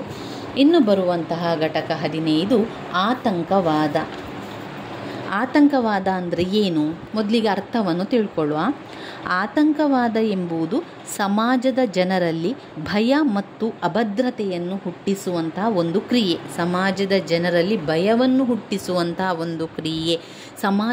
ಸಮಾಜದ ಜನರಲ್ಲಿ ಅಭದ್ರತೆಯನ್ನು ಹುಟ್ಟಿಸುವಂತಹ ಒಂದು ಕ್ರಿಯೆಗೆ ಆತಂಕವಾದ ಅಂತ ಹೇಳುವಂಥದ್ದು. ಆತಂಕವಾದ, ಉಗ್ರವಾದ, ಬೆದರಿಕೆ ಹಾಕುವುದು ಅದೆಲ್ಲ ಕೂಡ ಆತಂಕವಾದದಲ್ಲಿ ಬರುವಂಥದ್ದು. ಆತಂಕವಾದದ ಕಾರಣಗಳೇನು? ಆತಂಕವಾದದ ಕಾರಣಗಳನ್ನು ತಿಳ್ಕೊಳ್ಳುವ. ಆತಂಕವಾದದ ಕಾರಣಗಳು 10 ಅಂಕಕ್ಕೆ ಕೇಳುವಂತಹ ಪ್ರಶ್ನೆ ಸ್ನೇಹಿತರೆ. ಆತಂಕವಾದವನ್ನು 10 ಅಂಕಕ್ಕೆ ಕೇಳ್ತಾರೆ. ಇದು ಹಳೆಯ ಪ್ರಶ್ನೆ ಪತ್ರಿಕೆಯಲ್ಲಿ ರಿಪೀಟ್ ಆಗಿ ಬಂದಿರುವಂತಹ ಪ್ರಶ್ನೆ. ಆತಂಕವಾದದ ಕಾರಣಗಳು: 1, ಇಳಿಯುವಿಕೆಯ ವಂಚಿತತೆ. ಇಳಿಯುವಿಕೆ ವಂಚಿತತೆ ಎನ್ನುವಂಥದ್ದು ಒಂದು ಗುಂಪಿನ ಜನರ ಮೌಲ್ಯ ಸಾಮರ್ಥ್ಯ ತೀರುವ ಪರಿಣಾಮದಲ್ಲಿ ಇಳಿಮುಖವಾಗಿ ಅದರ ಮೌಲ್ಯ ನಿರೀಕ್ಷೆಯಲ್ಲಿ ಬದಲಾವಣೆ ಇದ್ದಾಗ ಅಸ್ತಿತ್ವಕ್ಕೆ ಬರ್ತದೆ. ಅಂದರೆ ಇಲ್ಲಿ ಜನರು ಆಸೆ ಪಟ್ಟಿದ್ದನ್ನು ಸಾಧಿಸಲು ಸಾಮರ್ಥ್ಯ ಹೊಂದಿರದೆ ಅದಕ್ಕೆ ಯಾರದೋ ಹೊಣೆ ಮಾಡಿ ಹೇಳುವಂಥದ್ದಿದೆಯಲ್ಲ, ಅದು ಆತಂಕವಾದಕ್ಕೆ ಕಾರಣ. ಇಳಿಯುವಿಕೆಯ ವಂಚಿತತೆ ಅಂತ ಹೇಳುವಂಥದ್ದು. ಅಂದರೆ ನಮಗೆ ಏನನ್ನೋ ಒಂದು ಸಾಧಿಸಬೇಕು ಅಂತ ಆಗ್ತದೆ, ಆದರೆ ಅದಕ್ಕೆ ಸಾಧಿಸಲಿಕ್ಕೆ ನಮಗೆ ಸಾಮರ್ಥ್ಯ ಇಲ್ಲ. ನಾವೇನು ಮಾಡ್ತೇವೆ? ಇನ್ನೊಬ್ಬರನ್ನು ದೂಷಣೆ ಮಾಡ್ತೇವೆ. ಅವನು ನನಗೆ ಬಿಡಲಿಲ್ಲ, ನಾನು ಕಲಿಬೇಕು ಅಂತ ಇದ್ದೆ, ನನಗೆ ಪದವಿ ಮಾಡಬೇಕು ಅಂತ ಇತ್ತು, ಆದರೆ ಅವರು ನನ್ನನ್ನು ಬಿಡಲಿಲ್ಲ, ನನ್ನ ಮನೆಯವರು ನನ್ನನ್ನು ಬಿಡಲಿಲ್ಲ, ನನ್ನ ಕುಟುಂಬದವರು ನನ್ನನ್ನು ಬಿಡಲಿಲ್ಲ. ಈ ರೀತಿ ಇನ್ನೊಬ್ಬರ ಮೇಲೆ ನಾವು ಹೊಣೆಯನ್ನು ಮಾಡಿ ಹೇಳುವಂಥದ್ದಿದೆಯಲ್ಲ, ಅದು ಇಳಿಯುವಿಕೆಯ ವಂಚಿತತೆ. ಇಳಿಯುವಿಕೆಯ ವಂಚಿತತೆ. 2, ಉತ್ಕಾಂಕ್ಷೆಯ ನಷ್ಟ. ಉತ್ಕಾಂಕ್ಷೆ, ಮೌಲ್ಯ ನಿರೀಕ್ಷೆ ಹೆಚ್ಚಾದಾಗ ಉತ್ಕಾಂಕ್ಷೆ ನಷ್ಟ ಸಂಭವಿಸುತ್ತದೆ. ಉತ್ಕಾಂಕ್ಷೆಯ ನಷ್ಟ. 3, ಪ್ರಗತಿಪರ ನಷ್ಟ. 4, ಆತ್ಮಗೌರವ ದೃಢೀಕರಣ. 5, ವ್ಯಕ್ತಿತ್ವವನ್ನು ತೊರೆಯುವಿಕೆ. ನಿಕಟತೆಯನ್ನು ಸ್ಥಾಪಿಸಲು. ಹಿಂಸೆಯ ಮೇಲೆ ಭರವಸೆ. ಭೂಗತ ಜಗತ್ತು, ದೊಡ್ಡ ವ್ಯಾಪಾರಗಳಿಗೂ ಇರುವ ಸಂಬಂಧ ಮತ್ತು ಸ್ಥಳೀಯ ಮೋಡಿ. ಭೂಗತ ಜಗತ್ತಿಗೂ ದೊಡ್ಡ ವ್ಯಾಪಾರಗಳಿಗೂ ಇರುವಂತಹ ಸಂಬಂಧ ಮತ್ತು ಸ್ಥಳೀಯ ಮೋಡಿ. ಅವಮಾನಕ್ಕೆ ಸೇಡು ತೀರಿಸಿಕೊಳ್ಳುವಂಥದ್ದು. ರಾಜಕೀಯವಾಗಿ ಕ್ರಮ ಕೈಗೊಳ್ಳುವ ಪ್ರಬಲವಾದ ಅಪೇಕ್ಷೆ. ಒಂದು ಬಗೆಯ ಲೈಂಗಿಕ ಚಟುವಟಿಕೆ. ಒಂದು ರೀತಿಯ ಸ್ವಯಂ ಪ್ರಶಂಸೆ. ಅವಿಷ್ಟು ವಿಚಾರಗಳು ಅದರಲ್ಲಿ ಬರುವಂಥದ್ದು. ಆತಂಕವಾದದ ಕಾರಣಗಳಲ್ಲಿ ಬರುವಂಥದ್ದು. ಇನ್ನು ಬರುವಂತಹ ಘಟಕ ಭಿಕ್ಷಾಟನೆ. ಭಿಕ್ಷಾಟನೆ ಅಂದರೆ ಏನು? ಹೊಟ್ಟೆಪಾಡಿಗೋಸ್ಕರ ಬೇಡಿ ತಿನ್ನುವಂಥದ್ದು, ಹೊಟ್ಟೆಪಾಡಿಗೋಸ್ಕರ ಮತ್ತೊಬ್ಬರಲ್ಲಿ ಕೇಳಿ ತಿನ್ನುವಂಥದ್ದು ಭಿಕ್ಷಾಟನೆ ಅಂತ ಹೇಳುವಂಥದ್ದು. ಯಾವುದೇ ಮನುಷ್ಯ ಹೊಟ್ಟೆಪಾಡಿಗಾಗಿ ಯಾವುದೇ ಜೀವನಾಧಾರವಿಲ್ಲದಿದ್ದಾಗ ಏನಾದರೂ ಒಂದು ಪ್ರದರ್ಶಿಸಿ ಹಣವನ್ನು ಪಡೆದು ಊಟ ಮಾಡುವಂಥದ್ದಿದೆಯಲ್ಲ, ಅದು ಭಿಕ್ಷಾಟನೆ ಅಂತ ಹೇಳುವಂಥದ್ದು. ಭಿಕ್ಷಾಟನೆಯ ವಿಸ್ತಾರ ಮತ್ತು ವಿಧಗಳನ್ನು ಅವರು ಕೇಳಿದ್ದಾರೆ. 10 ಅಂಕಕ್ಕೆ ಹಳೆಯ ಪ್ರಶ್ನೆ ಪತ್ರಿಕೆಯಲ್ಲಿ ಬಂದಿರುವಂತಹ ಒಂದು ಪ್ರಶ್ನೆ, ಭಿಕ್ಷಾಟನೆಯ ವಿಧಗಳು. ಬೇರೆ ಬೇರೆ ಭಿಕ್ಷುಕರಿದ್ದಾರೆ ಸ್ನೇಹಿತರೆ, ಬೇರೆ ಬೇರೆ ಭಿಕ್ಷುಕರು. ಈಗ ನಾವು ಜನರಲ್ ಆಗಿ ಯೋಚನೆ ಮಾಡಿದರೆ, ಒಬ್ಬ ಪ್ರಾಯದ ಭಿಕ್ಷುಕ ಇದ್ದಾನೆ ಅಂತ ಹೇಳಿದರೆ ವಯೋವೃದ್ಧ ಭಿಕ್ಷುಕ ಅಂತ ಹೇಳ್ತೇವೆ. ಒಬ್ಬ ಪುಟ್ಟ ಬಾಲಕ ಇದ್ದರೆ ಬಾಲ ಭಿಕ್ಷುಕ ಅಂತ ಕರಿತೇವೆ. ಆಮೇಲೆ ಒಂದು ಸನ್ಯಾಸಿ ರೀತಿಯಲ್ಲಿದ್ದರೆ ಸನ್ಯಾಸಿ ಭಿಕ್ಷುಕರು. ಆಮೇಲೆ ಧಾರ್ಮಿಕ ಕಾರ್ಯವನ್ನು ಮಾಡುವಂಥ ಭಿಕ್ಷುಕರು. ಆಮೇಲೆ ಕೆಲವರು ಮೋಸ ಮಾಡಿ ಭಿಕ್ಷುಕರು, ಅವರು ಕಪಟ ನಾಟಕ ಮಾಡುವಂಥದ್ದು. ಅವರು ಭಿಕ್ಷುಕರಲ್ಲ, ಅವರಿಗೆ ನಿಜವಾಗಿ ಕೆಲವು ಸಣ್ಣ ಪುಟ್ಟದಿರ್ತದೆ, ಆದರೂ ಕೂಡ ಭಿಕ್ಷಾಟನೆಯನ್ನು ಮಾಡುವಂಥದ್ದು. ಅವರು ಕಪಟ ಧಾರ್ಮಿಕ ಭಿಕ್ಷುಕರಾಗಿರ್ತಾರೆ. ಬಾಲ ಭಿಕ್ಷುಕರು, ವೃದ್ಧಾಪ್ಯ ಭಿಕ್ಷುಕರು, ಕೆಲವರು ಹುಟ್ಟಿದಾಗಿನಿಂದ ಭಿಕ್ಷುಕರಾಗಿರ್ತಾರೆ. ಅವರು ಹುಟ್ಟುತ್ತಾ ಭಿಕ್ಷುಕರೇ ಆ ರೀತಿ ಇರ್ತಾರೆ. ಕೆಲವರು ಹಗಲು ಭಿಕ್ಷುಕರು, ರಾತ್ರಿ ಭಿಕ್ಷುಕರು, ಬುಡಕಟ್ಟು ಭಿಕ್ಷುಕರು. ಆಮೇಲೆ ಯಾವುದೆಲ್ಲ ಭಿಕ್ಷುಕರು ಇದ್ದಾರೆ ಅಂತ ಓದ್ತಾ ಹೋಗುವ. ಭಿಕ್ಷುಕರ ವಿಧಗಳಲ್ಲಿ ಧಾರ್ಮಿಕ ಭಿಕ್ಷುಕರು, ಕಪಟ ಧಾರ್ಮಿಕ ಭಿಕ್ಷುಕರು. ಕಪಟ ಧಾರ್ಮಿಕ ಅಂದರೆ ಸನ್ಯಾಸಿಗಳೇ ಕಪಟ ಮೋಸವನ್ನು ಮಾಡುವಂಥವರು. ಕಪಟ ಧಾರ್ಮಿಕ ಭಿಕ್ಷುಕರು. ಶಾರೀರಿಕ ವಿಕಲಚೇತನದ ಭಿಕ್ಷುಕರು ಅಂದರೆ ಕೈಕಾಲಿಲ್ಲ, ಒಂದು ಕೈ ಕಟ್ಟಾಗಿದೆ, ಕಾಲು ಕಟ್ಟಾಗಿದ್ದಾದರೆ ಶಾರೀರಿಕ ವಿಕಲಚೇತನದ ಭಿಕ್ಷುಕರು. ಮಾನಸಿಕ ಅಸ್ವಸ್ಥರು ಅಂದರೆ ಅವರಿಗೆ ಮಾನಸಿಕ ಸ್ವಸ್ಥ ಇರೋದಿಲ್ಲ, ಭಿಕ್ಷಾಟನೆ ಮಾಡ್ತಾ ಇರುವಂಥದ್ದು. ಕೆಲವರು ರೋಗಗಳಿಂದ ತುಂಬಿರ್ತಾರೆ, ರೋಗಗ್ರಸ್ತ ಆದಂಥ ಭಿಕ್ಷುಕರಿರ್ತಾರೆ. ಇದನ್ನು ಬೇರೆ ಬೇರೆ ಪಾಯಿಂಟ್ಸ್ ಆಗಿ ಮಾಡ್ಕೊಳ್ಬೋದು. ಶಾರೀರಿಕ ವಿಕಲಚೇತನದ ಭಿಕ್ಷುಕರು, ಮಾನಸಿಕ ಅಸ್ವಸ್ಥರಾದ ಭಿಕ್ಷುಕರು, ರೋಗಗ್ರಸ್ತ ಭಿಕ್ಷುಕರು. ಬಾಲ ಭಿಕ್ಷುಕರು, ವೃತ್ತಿಪರ ಭಿಕ್ಷುಕರು, ಅವರು ಮೊದಲೇ ಭಿಕ್ಷುಕರಾಗಿರ್ತಾರೆ, ಅವರ ತಂದೆ ತಾಯಿ ಭಿಕ್ಷುಕರು, ಅವರು ಭಿಕ್ಷುಕರು, ಈ ರೀತಿ ವೃತ್ತಿಪರ ಭಿಕ್ಷುಕರು. ಬುಡಕಟ್ಟು ಭಿಕ್ಷುಕರು, ಅರೆಕಾಲಿಕ ಭಿಕ್ಷುಕರು, ಕೆಲವು ಸಮಯದಲ್ಲಿ ಮಾತ್ರ ಭಿಕ್ಷಾಟನೆ ಮಾಡೋದು, ಇನ್ನು ಕೆಲವು ಸಮಯದಲ್ಲಿ ಕೆಲಸಕ್ಕೆಲ್ಲ ಹೋಗ್ತಾರೆ, ಅವರು ಅರೆಕಾಲಿಕ ಭಿಕ್ಷುಕರು. ಅನುವಂಶಿಕ ಭಿಕ್ಷುಕರು, ಅನುವಂಶಿಕವಾಗಿ ತಂದೆ ತಾಯಿ ಅವರ ಅಜ್ಜ ಅಜ್ಜಿ ಎಲ್ಲರೂ ಭಿಕ್ಷುಕರಾಗಿರ್ತಾರೆ, ಅವರು ವಂಶ ಪಾರಂಪರ್ಯ ಭಿಕ್ಷುಕರು. ವಯೋವೃದ್ಧ ಭಿಕ್ಷುಕರು, ವಯೋವೃದ್ಧರಾದಂತಹ ಅಶಕ್ತರಾಗಿರುವಂತಹ ಭಿಕ್ಷುಕರು, ವಯೋವೃದ್ಧ ಅಶಕ್ತ ಭಿಕ್ಷುಕರು. ಇನ್ನೊಮ್ಮೆ ಭಿಕ್ಷುಕರ ವಿಧಗಳನ್ನು ಹೇಳ್ತಾ ಹೋಗುವ. 10 ಅಂಕಕ್ಕೆ ಬರುವಂತಹ ಪ್ರಶ್ನೆಗಳು. ಧಾರ್ಮಿಕ ಭಿಕ್ಷುಕರು, ಕಪಟ ಧಾರ್ಮಿಕ ಭಿಕ್ಷುಕರು, ಶಾರೀರಿಕ ವಿಕಲಚೇತನ ಭಿಕ್ಷುಕರು, ಮಾನಸಿಕ ಅಸ್ವಸ್ಥ ಭಿಕ್ಷುಕರು, ರೋಗಗ್ರಸ್ತ ಭಿಕ್ಷುಕರು, ಬಾಲ ಭಿಕ್ಷುಕರು, ಚಿಕ್ಕ ಮಕ್ಕಳೆಲ್ಲ ಬಾಲ ಭಿಕ್ಷುಕರು. ವೃತ್ತಿಪರ ಭಿಕ್ಷುಕರು, ಬುಡಕಟ್ಟು ಭಿಕ್ಷುಕರು, ಅರೆಕಾಲಿಕ ಭಿಕ್ಷುಕರು, ಅನುವಂಶಿಕವಾಗಿ ಭಿಕ್ಷುಕರು, ವಯೋವೃದ್ಧ ಅಶಕ್ತ ಭಿಕ್ಷುಕರು. ಇನ್ನು ಕಾರಣಗಳು ಮತ್ತು ಪರಿಣಾಮಗಳು. ಭಿಕ್ಷಾಟನೆ ಮಾಡಲಿಕ್ಕೆ ಕಾರಣ ಮತ್ತು ಅದರ ಪರಿಣಾಮ ಏನು? ಭಿಕ್ಷಾಟನೆ ಮಾಡಲಿಕ್ಕೆ ಕಾರಣ ಏನು ಅಂದರೆ, ಜನರಲ್ ಆಗಿ ನಾವು ಯೋಚನೆ ಮಾಡಿದರೆ ಒಂದು ಕುಟುಂಬ ಸರಿ ಇರೋದಿಲ್ಲ, ಹಣಕಾಸು ಇರೋದಿಲ್ಲ, ಉದ್ಯೋಗ ಇರೋದಿಲ್ಲ, ನಿರುದ್ಯೋಗ ಇರ್ತದೆ, ಶಿಕ್ಷಣ ಇಲ್ಲ, ಆಮೇಲೆ ಕುಟುಂಬ ಸರಿ ಇಲ್ಲ, ತಂದೆ ತಾಯಿಯರು ಶಕ್ತರಿಲ್ಲ, ಯಾರೂ ಇಲ್ಲ, ಅನಾಥರಾಗಿರ್ತಾರೆ. ಆಮೇಲೆ ಜನರಲ್ ಆಗಿ ನನಗೆ ಹೇಳ್ತಾ ಇರುವಂಥದ್ದು ಅನೇಕ ಆರ್ಥಿಕ ಕಾರಣ ಇರುತ್ತೆ, ಸಾಮಾಜಿಕ ಕಾರಣಗಳಿದೆ, ಇತರ ಕಾರಣಗಳಿದೆ. ಯಾವ ಕಾರಣದಿಂದ ಭಿಕ್ಷುಕರಾಗ್ತಾರೆ ಅವರು? ಭಿಕ್ಷಾಟನೆಗೆ ಕಾರಣಗಳೇನು ಎನ್ನುವಂಥದ್ದು. ಆರ್ಥಿಕ ಕಾರಣಗಳು, ಸಾಮಾಜಿಕ ಕಾರಣಗಳು. ಆರ್ಥಿಕ ಕಾರಣಗಳು ಆದಾಯದ ಒಂದು ಮಾರ್ಗವಾಗಿ ಉದ್ಯೋಗದ ಕೊರತೆ ಇರೋದರಿಂದ. ಸಾಮಾಜಿಕ ಕಾರಣಗಳಲ್ಲಿ ಸಮುದಾಯದ ವಿಘಟನೆ, ಕುಟುಂಬದ ವಿಘಟನೆ, ಅದೆಲ್ಲ. ಇನ್ನು ಧಾರ್ಮಿಕ ಕಾರಣಗಳು, ಸ್ವಾಭಾವಿಕ ವಿಪತ್ತುಗಳು, ಜೈವಿಕ ಕಾರಣಗಳು, ಇದು ಭಿಕ್ಷಾಟನೆಯ ಕಾರಣಗಳು. ಭಿಕ್ಷಾಟನೆಯಿಂದ ಪರಿಣಾಮ ಏನು? ಸಮಾಜದ ಮೇಲಿನ ಒಂದು ಸಮಾಜದ ಮೇಲಿನ ಅವಲಂಬನೆ. ಮಕ್ಕಳಿಗೆ ಶಿಕ್ಷಣ ಇಲ್ಲ, ಬಾಲ ಭಿಕ್ಷುಕರಾದರೆ ಸಮಾಜದ ಮೇಲೆ ಅವರೆಲ್ಲ ಕಪ್ಪು ಚುಕ್ಕಿಯಾಗಿರ್ತಾರೆ, ಅವರಿಗೆ ಸ್ಥಾನಮಾನ ಇಲ್ಲ, ಅವರಿಗೆ ಒಂದು ಯಾವುದೇ ಸಾಮಾಜಿಕ ಮನಃಶಾಸ್ತ್ರೀಯ ಸಮಸ್ಯೆ ಉಂಟಾಗ್ತದೆ, ಬೇರೆ ಬೇರೆ ಸಮಸ್ಯೆಗಳೆಲ್ಲ ಉಂಟಾಗ್ತದೆ ಎನ್ನುವಂಥದ್ದು. ಇನ್ನು ಬರುವಂತಹ ಮುಖ್ಯವಾದಂತಹ ಘಟಕ 17ರಲ್ಲಿ ವಯೋವೃದ್ಧರ ಸಮಸ್ಯೆಗಳು. ವಯೋವೃದ್ಧರು ಅಂದರೆ ಪ್ರಾಯದವರ, ಅಜ್ಜ ಅಜ್ಜಿಯವರ ಸಮಸ್ಯೆಗಳು. ವಯೋವೃದ್ಧರ ಸಮಸ್ಯೆಗಳು ಯಾವ ಪ್ರಶ್ನೆ ಬರ್ತದೆ ಇದರಲ್ಲಿ? ವೃದ್ಧಾಪ್ಯವಾಗುತ್ತಿರುವ ಪ್ರಕ್ರಿಯೆಯ ಸಿದ್ಧಾಂತಗಳನ್ನು ತಿಳಿಸಿ ಅಂತ 10 ಅಂಕಕ್ಕೆ ಬಂದಿದೆ ನೋಡಿ. ವಯೋವೃದ್ಧವಾಗುತ್ತಿರುವ ಪ್ರಕ್ರಿಯೆಯ ಸಿದ್ಧಾಂತಗಳು, ಅದರಲ್ಲಿ ಬೇರೆ ಬೇರೆ ಸಿದ್ಧಾಂತಗಳಿದೆ, ಒಟ್ಟು 9 ಸಿದ್ಧಾಂತಗಳಿದೆ.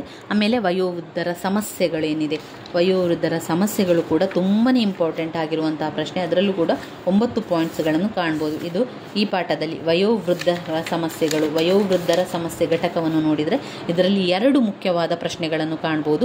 ಒಂದು ವೃದ್ಧಾಪ್ಯವಾಗುತ್ತಿರುವ ಪ್ರಕ್ರಿಯೆಯ ಸಿದ್ಧಾಂತಗಳು, ಮತ್ತೊಂದು ವೃದ್ಧಾಪ್ಯರ ಸಮಸ್ಯೆಗಳು. ಇದೆರಡೂ ಕೂಡ ನೀವು ಓದ್ಕೊಳ್ಬೇಕು. ಎರಡೂ ಕೂಡ ವೆರಿ ವೆರಿ ಇಂಪಾರ್ಟೆಂಟ್ ಆಗಿರುವಂತಹ ಪ್ರಶ್ನೆ. ವೃದ್ಧಾಪ್ಯವಾಗುತ್ತಿರುವಂತಹ ಪ್ರಕ್ರಿಯೆಯ ಸಿದ್ಧಾಂತಗಳು. ವೃದ್ಧಾಪ್ಯದಲ್ಲಿ ಬರುವಂತಹ ಸಿದ್ಧಾಂತಗಳು, ಒಂದು ಚಟುವಟಿಕೆಯ ಸಿದ್ಧಾಂತ. ವೃದ್ಧಾಪ್ಯದಲ್ಲಿ ಆ ಒಂದು ಚಟುವಟಿಕೆ ಹೆಚ್ಚಿಸುತ್ತದೆ ಎಂಬುವಂಥದ್ದು ಚಟುವಟಿಕೆಯ ಸಿದ್ಧಾಂತ. ಬೇರ್ಪಡಿಕೆ ಸಿದ್ಧಾಂತ. ಸಂಚಿತ ಅನುಕೂಲ ಅಥವಾ ಅನಾನುಕೂಲ ಸಿದ್ಧಾಂತ. ಅನುಕೂಲ ಮತ್ತು ಅನಾನುಕೂಲ ಸಿದ್ಧಾಂತ. ಅವಿಚ್ಛಿನ್ನತೆಯ ಸಿದ್ಧಾಂತ. ಉಪಸಂಸ್ಕೃತಿಯ ಸಿದ್ಧಾಂತ. ವಯಸ್ಸಿನ ಶ್ರೇಣೀಕೃತ ಸ್ತರವಿನ್ಯಾಸದ ಸಿದ್ಧಾಂತ. ಜೀವನ ಮಾರ್ಗ ಸಿದ್ಧಾಂತ. ಆಧುನೀಕರಿಸುವ ಸಿದ್ಧಾಂತ.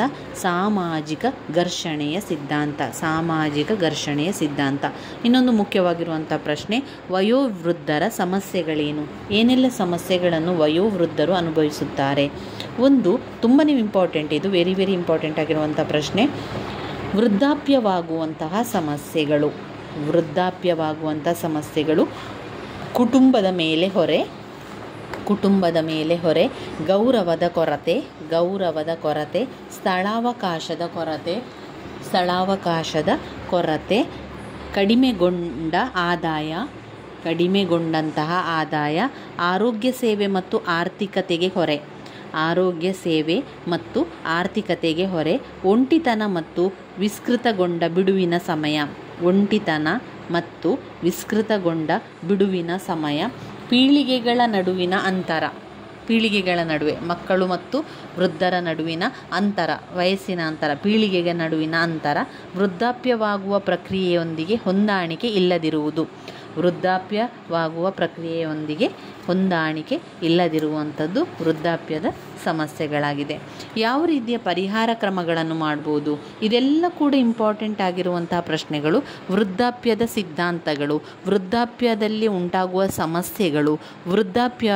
ಉಂಟಾಗುವ ಸಮಸ್ಯೆಗಳನ್ನು ಪರಿಹರಿಸುವಂಥದ್ದು ಹೇಗೆ, ಪರಿಹಾರಾತ್ಮಕ ಕ್ರಮಗಳೇನು ಅಂತ ಕೇಳ್ತಾರೆ. ಏನು ಪರಿಹಾರ ಇದೆ? ವೃದ್ಧಾಶ್ರಮಗಳಿಗೆ ಸೇರುವಂಥದ್ದು ಅಥವಾ ವೃದ್ಧಾಶ್ರಮ. ನಿವೃತ್ತಿಯ ಅನುಕೂಲಗಳು, ವೃದ್ಧರಿಗೆ ಸರಕಾರಿ ಪಿಂಚಣಿಯನ್ನು ಕೊಡಬೇಕು. ವಿಶೇಷ ಮನರಂಜನೆಯನ್ನು ಕೊಡುವಂಥದ್ದು, ಅವರಿಗೆ ವಿಶೇಷ ಮನರಂಜನೆಗಳನ್ನು ಕೊಡಬೇಕು. ಧಾರ್ಮಿಕ ಸಮೂಹಗಳು ಅಂದರೆ ತುಂಬ ವಯಸ್ಸಾಗ್ತಾ ಇದ್ದಂತೆ ಧಾರ್ಮಿಕದಲ್ಲೆಲ್ಲ ಹೆಚ್ಚು ಆಸಕ್ತಿ ಇರೋದರಿಂದ ಅವರಿಗೆ ಆ ಒಂದು ಧಾರ್ಮಿಕ ಸಮೂಹಗಳನ್ನು ಮಾಡುವಂಥದ್ದು. ಸಾಮಾಜಿಕ ಭದ್ರತಾ ಕಾರ್ಯಕ್ರಮಗಳಿಗೆ ಅವರಿಗೆ ಭದ್ರತೆ ವ್ಯವಸ್ಥೆಯನ್ನು ಮಾಡಬೇಕು. ಸಾಮಾಜಿಕ ಭದ್ರತಾ ಕ್ರಮಗಳು. ಸಂವಿಧಾನಾತ್ಮಕ ಅವಕಾಶಗಳನ್ನು ಕೊಡಬೇಕು. ಸಾಮಾಜಿಕ ಶಾಸನಗಳು ಅವಿಷ್ಟು ವೃದ್ಧಾಪ್ಯದ ಪರಿಹಾರದ ಕ್ರಮಗಳಾಗಿದೆ. ಇನ್ನು ಬರುವಂತಹ ಪ್ರಶ್ನೆ ಯುವ ಅಶಾಂತಿಯ ಬಗ್ಗೆ 10 ಅಂಕಕ್ಕೆ ಪ್ರಶ್ನೆಗಳು ಬಂದಿದೆ. ಯುವ ಅಶಾಂತಿ ಅಂತ ಹೇಳಿದರೆ ಏನು? ಯುವ ಅಶಾಂತಿ ಎಂದರೆ ಯುವ ಅಥವಾ ತಾರುಣ್ಯವು ಜೀವನ ಚಕ್ರದಲ್ಲಿ ಬರುವಂತಹ ಒಂದು ಹಂತ. ಅದು ಯುವಕರು, ತಾರುಣ್ಯ ಅಂತ ಬರುವಂಥದ್ದು ಇದೆಯಲ್ಲ, ಅದು ನಮ್ಮ ಒಂದು ಜೀವನ ಚಕ್ರದಲ್ಲಿ ಒಮ್ಮೆ ಎಲ್ಲರಿಗೂ ಕೂಡ, ಪ್ರತಿಯೊಬ್ಬರಿಗೂ ಕೂಡ ಒಂದಲ್ಲ ಒಂದು ಸಮಯ ತಾರುಣ್ಯಾವಸ್ಥೆ ಬರ್ತದೆ. ಬಾಲ್ಯದಿಂದ ಪ್ರಾರಂಭಗೊಂಡು ವೃದ್ಧಾಪ್ಯದಲ್ಲಿ ಅಂತ್ಯಗೊಳ್ಳುವಂಥದ್ದು ನಮ್ಮ ಜೀವನದ ಚಕ್ರ. ಇದು ಪ್ರತಿಯೊಬ್ಬರಿಗೂ ಒಂದೇ ರೀತಿಯಾಗಿರುವಂಥದ್ದು, ಇದರಲ್ಲಿ ಏನು ವ್ಯತ್ಯಾಸ ಇಲ್ಲ ಅಲ್ವಾ? ಯುವ ಅಶಾಂತಿಗೆ ಕಾರಣಗಳೇನು ಅಂತ ಕೇಳುವಂಥದ್ದು. ಯುವ ಅಶಾಂತಿ ಆಗ್ತಾ ಇದೆ. ಯುವ ಅಶಾಂತಿಗೆ ಕೆಲವು ಮುಖ್ಯ ಕಾರಣಗಳಿದೆ. ಯುವ ಅಶಾಂತಿಗೆ ಕಾರಣಗಳನ್ನು 10 ಅಂಕಕ್ಕೆ ಕೇಳಿದ್ದಾರೆ. ಪುಟ ಸಂಖ್ಯೆ 358ರಲ್ಲಿದೆ ಯುವ ಅಶಾಂತಿಗೆ ಕಾರಣಗಳು. ಯುವ ಅಶಾಂತಿಯ ಕಾರಣಗಳನ್ನು ಅವರು ನಾನಿಲ್ಲಿ ಹಳೆಯ ಪ್ರಶ್ನೆ ಪತ್ರಿಕೆಯಲ್ಲಿ ಗುರುತು ಹಾಕ್ಕೊಂಡಿರುವಂತೆ ಯುವ ಅಶಾಂತಿ ಪರಿಣಾಮ, ಯುವ ಅಶಾಂತಿಯ ಕಾರಣ ಮತ್ತು ಪರಿಣಾಮ 15 ಅಂಕಕ್ಕೆ ಬಂದಿದೆ ಸ್ನೇಹಿತರೆ. 2022ರ ಪ್ರಶ್ನೆ ಪತ್ರಿಕೆಯಲ್ಲಿ 15 ಅಂಕಕ್ಕೆ ಬಂದಿದೆ. ಮತ್ತೊಮ್ಮೆ 15 ಅಂಕಕ್ಕೆ ಕೇಳಿದ್ದಾರೆ ಯುವ ಅಶಾಂತಿಯ ಬಗ್ಗೆ. ಆದ್ದರಿಂದ ಯುವ ಅಶಾಂತಿ ತುಂಬಾ ಮುಖ್ಯವಾಗಿರುವಂಥ ಪ್ರಶ್ನೆ. ಮೊದಲಿಗೆ ನಾವು ಯುವ ಅಶಾಂತಿಗೆ ಕಾರಣಗಳನ್ನು ತಿಳ್ಕೊಳ್ಳುವ. ಸಂಪ್ರದಾಯ ಮತ್ತು ಆಧುನಿಕತೆಯ ನಡುವೆ ಘರ್ಷಣೆ. ಸಂಪ್ರದಾಯ ಮತ್ತು ಆಧುನಿಕತೆಯ ನಡುವೆ ಘರ್ಷಣೆ. 2 ಪೀಳಿಗೆಗಳ ಅಂತರ, ಪೀಳಿಗೆಗಳ ನಡುವಿನ ಅಂತರ. ಅಸಮರ್ಪಕ ಸಾಮಾಜೀಕರಣ, ಅಸಮರ್ಪಕ ಸಾಮಾಜೀಕರಣ. ದೋಷಪೂರಿತ ಶಿಕ್ಷಣದ ವ್ಯವಸ್ಥೆ, ದೋಷಪೂರಿತ ಶಿಕ್ಷಣದ ವ್ಯವಸ್ಥೆ. ಭ್ರಷ್ಟ ಆಡಳಿತ, ಭ್ರಷ್ಟ ಆಡಳಿತ. ವಿದ್ಯಾರ್ಥಿ ಶಕ್ತಿಯ ದುರ್ಬಳಕೆ, ವಿದ್ಯಾರ್ಥಿ ಶಕ್ತಿಯ ದುರ್ಬಳಕೆ. ಯುಕ್ತ ಪಾತ್ರ ಮಾದರಿಗಳ ಕೊರತೆ, ಯುಕ್ತ ಪಾತ್ರ ಮಾದರಿಗಳ ಕೊರತೆ. ಅವಕಾಶಗಳ ಕೊರತೆ, ಅವಕಾಶಗಳ ಕೊರತೆ. ಹೊಣೆಗಾರಿಕೆಯ ಕೊರತೆ, ಹೊಣೆಗಾರಿಕೆಯ ಕೊರತೆ. ಸಮೂಹ ಮಾಧ್ಯಮಗಳ ಪ್ರಭಾವ, ಸಮೂಹ ಮಾಧ್ಯಮಗಳ ಪ್ರಭಾವ. ಇದರಿಂದಾಗಿ ಏನು ಪರಿಣಾಮ ಏನಾಗ್ತದೆ?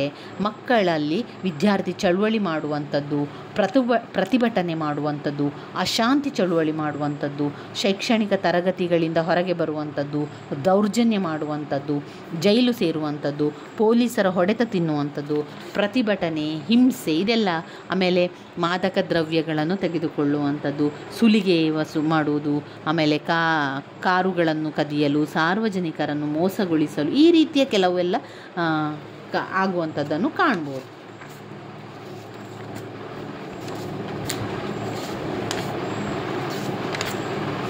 ಇನ್ನು ಬರುವಂಥದ್ದು ಬ್ಲಾಕ್ 4ರಲ್ಲಿ ನಿರುದ್ಯೋಗ. ನಿರುದ್ಯೋಗದಿಂದ ಯಾವ ಪ್ರಶ್ನೆಗಳನ್ನು ಕೇಳಿದ್ದಾರೆ? ನಿರುದ್ಯೋಗಕ್ಕೆ ಕಾರಣಗಳೇನು ಮತ್ತು ಅದಕ್ಕೆ ಅದರ ಪರಿಣಾಮಗಳೇನು ಎನ್ನುವಂಥದ್ದು 15 ಅಂಕಕ್ಕೆ ಕೇಳಿರುವಂಥ ಪ್ರಶ್ನೆ. ನಿರುದ್ಯೋಗಕ್ಕೆ ಕಾರಣಗಳು ಮತ್ತು ಅದರ ಪರಿಣಾಮಗಳೇನು ಎನ್ನುವಂಥದ್ದು. ನಿರುದ್ಯೋಗಕ್ಕೆ ಕಾರಣಗಳು ಸಾಮಾಜಿಕ ಮತ್ತು ವೈಯಕ್ತಿಕ ಕಾರಣಗಳು. 2 ಆರ್ಥಿಕ ಅಂಶಗಳು, ಆರ್ಥಿಕ ಅಂಶಗಳು. 2 ಆರ್ಥಿಕ ಅಂಶಗಳು. ಇದು ಬರುವಂಥದ್ದು ನಿರುದ್ಯೋಗದ ಪರಿಣಾಮಗಳು. ಇಲ್ಲಿ ಮುಖ್ಯವಾಗಿ 2 ಕೊಟ್ಟಿದ್ದಾರೆ. 2ರಲ್ಲಿ ಕೂಡ ಸಬ್ ಪಾಯಿಂಟ್ಸ್ಗಳಿದೆ. ಯಾವುದು? ನಮ್ಮ ನಿರುದ್ಯೋಗಕ್ಕೆ ಕಾರಣ ಮತ್ತು ಪರಿಣಾಮಗಳನ್ನು 2 ಕೂಡ ಸರಿಯಾಗಿ ಪಾಯಿಂಟ್ಸನ್ನು ಕಲಿಯಿರಿ. ಬಾಯ್ಪಾಠ ಮಾಡಿ ಆದರೂ ಪರವಾಗಿಲ್ಲ, ಪಾಯಿಂಟ್ಸನ್ನು ಸರಿಯಾಗಿ ಕಲಿಬೇಕು. ನಂತರ ವಿವರಣೆಯನ್ನು ಕೊಡಲಿಕ್ಕೆ ಏನೂ ಕಷ್ಟ ಇಲ್ಲ ಇದರಲ್ಲಿ.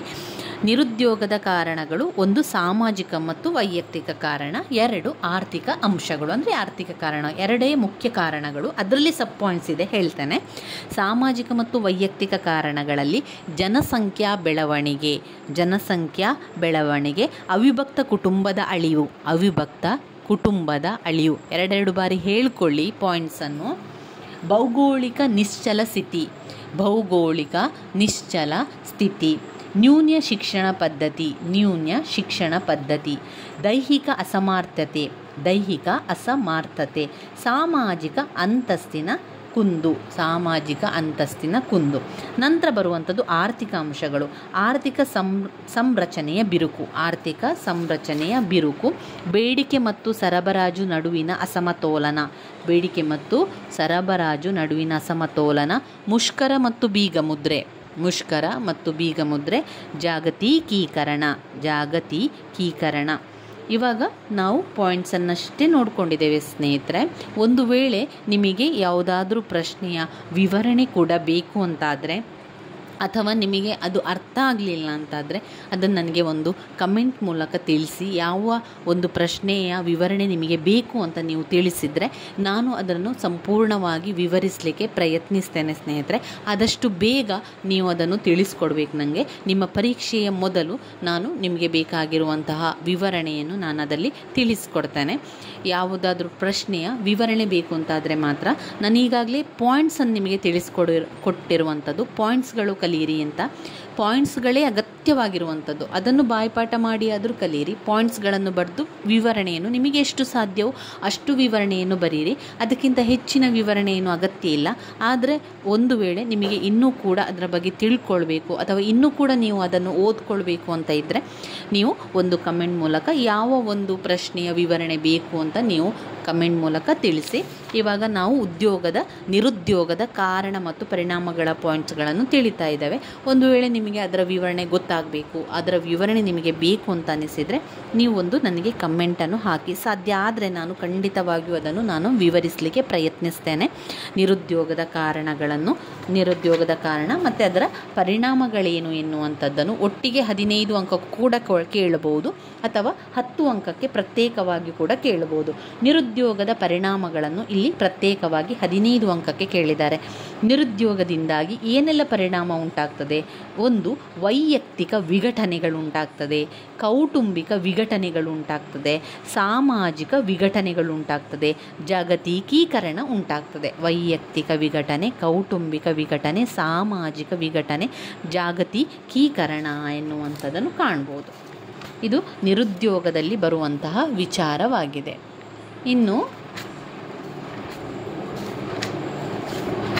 ಇನ್ನು ಬರುವಂಥದ್ದು ಕಪ್ಪು ಹಣ. ಕಪ್ಪು ಹಣಕ್ಕೆ ಕಾರಣಗಳು ಮತ್ತು ಕಪ್ಪು ಹಣದ ಪರಿಣಾಮಗಳೇನು? ಬ್ಲ್ಯಾಕ್ ಮನಿ ಅಂತ ಹೇಳ್ತೇವೆ ಅಲ್ವಾ? ಬ್ಲ್ಯಾಕ್ ಮನಿ ಹೆಚ್ಚು ಅಂದರೆ ಯಾವಾಗ ನಾವು ಅದನ್ನು ಬ್ಲ್ಯಾಕ್ ಮನಿ ಅಂತ ಹೇಳ್ತೇವೆ ಅಂತ ಹೇಳಿದರೆ ನಾವು ಎಲ್ಲ ಒಂದು ವಿಚಾರಕ್ಕೆ ಟ್ಯಾಕ್ಸನ್ನು ಕಟ್ತೇವೆ. ಟ್ಯಾಕ್ಸನ್ನು ಕಟ್ಟದೇ ಇರುವಂಥದ್ದು. ಇಲ್ಲಿ ಕಪ್ಪು ಹಣದ ಬಗ್ಗೆ 10 ಅಂಕದ ಪ್ರಶ್ನೆ ಕೂಡ ಬಂದಿದೆ, 5 ಅಂಕದ ಪ್ರಶ್ನೆ ಕೂಡ ಬಂದಿದೆ. ಮೊದಲಿಗೆ ನಾವು ಅದರ ಅರ್ಥವನ್ನು ತಿಳ್ಕೊಳ್ಳುವ. ಏನು ಬ್ಲ್ಯಾಕ್ ಮನಿ ಅಂದರೆ? ಆದಾಯ ತೆರಿಗೆ ಪಾವತಿ ಪ್ರಕ್ರಿಯೆಯೊಂದಿಗೆ ನಾವು ಹಣದ ಜೊತೆಗೆ ಸಂಬಂಧವನ್ನು ಹೊಂದಿರುವಂಥದ್ದು. ಈಗ ವ್ಯಕ್ತಿಯೊಬ್ಬನ ಅಘೋಷಿತ ಆದಾಯ ಅಥವಾ ಅನ್ವಯಿತ ತೆರಿಗೆಗಳನ್ನು ಸಂದಾಯ ಮಾಡದ ಆದಾಯವನ್ನೇ ಕಪ್ಪು ಹಣ ಅಥವಾ ಕಳಂಕಿತ ಹಣ ಅಂತ ಹೇಳ್ತೇವೆ. ಸುಲಭದಲ್ಲಿ ಹೇಳೋದಾದರೆ ಈಗ ನೋಡಿ, ನಾವು ಎಲ್ಲ ವಿಚಾರಕ್ಕೆ ಟ್ಯಾಕ್ಸನ್ನು ಕಟ್ತೇವೆ. ಯಾವುದೇ ವಾಹನ ಇದೆ ಅಂತಾದರೂ ಕೂಡ ಟ್ಯಾಕ್ಸ್ ಕಟ್ತೇವೆ. ಕೃಷಿ ಭೂಮಿ ಇರುವುದಕ್ಕೂ ಕೂಡ ಟ್ಯಾಕ್ಸ್ ಕಟ್ತೇವೆ. ಎಲ್ಲದಕ್ಕೂ ಕೂಡ ಟ್ಯಾಕ್ಸ್ ಕಟ್ತೇವೆ ಅಲ್ವಾ?